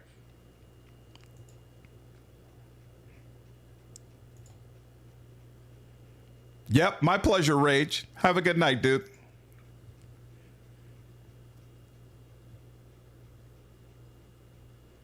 Night, Brian. Take care, man.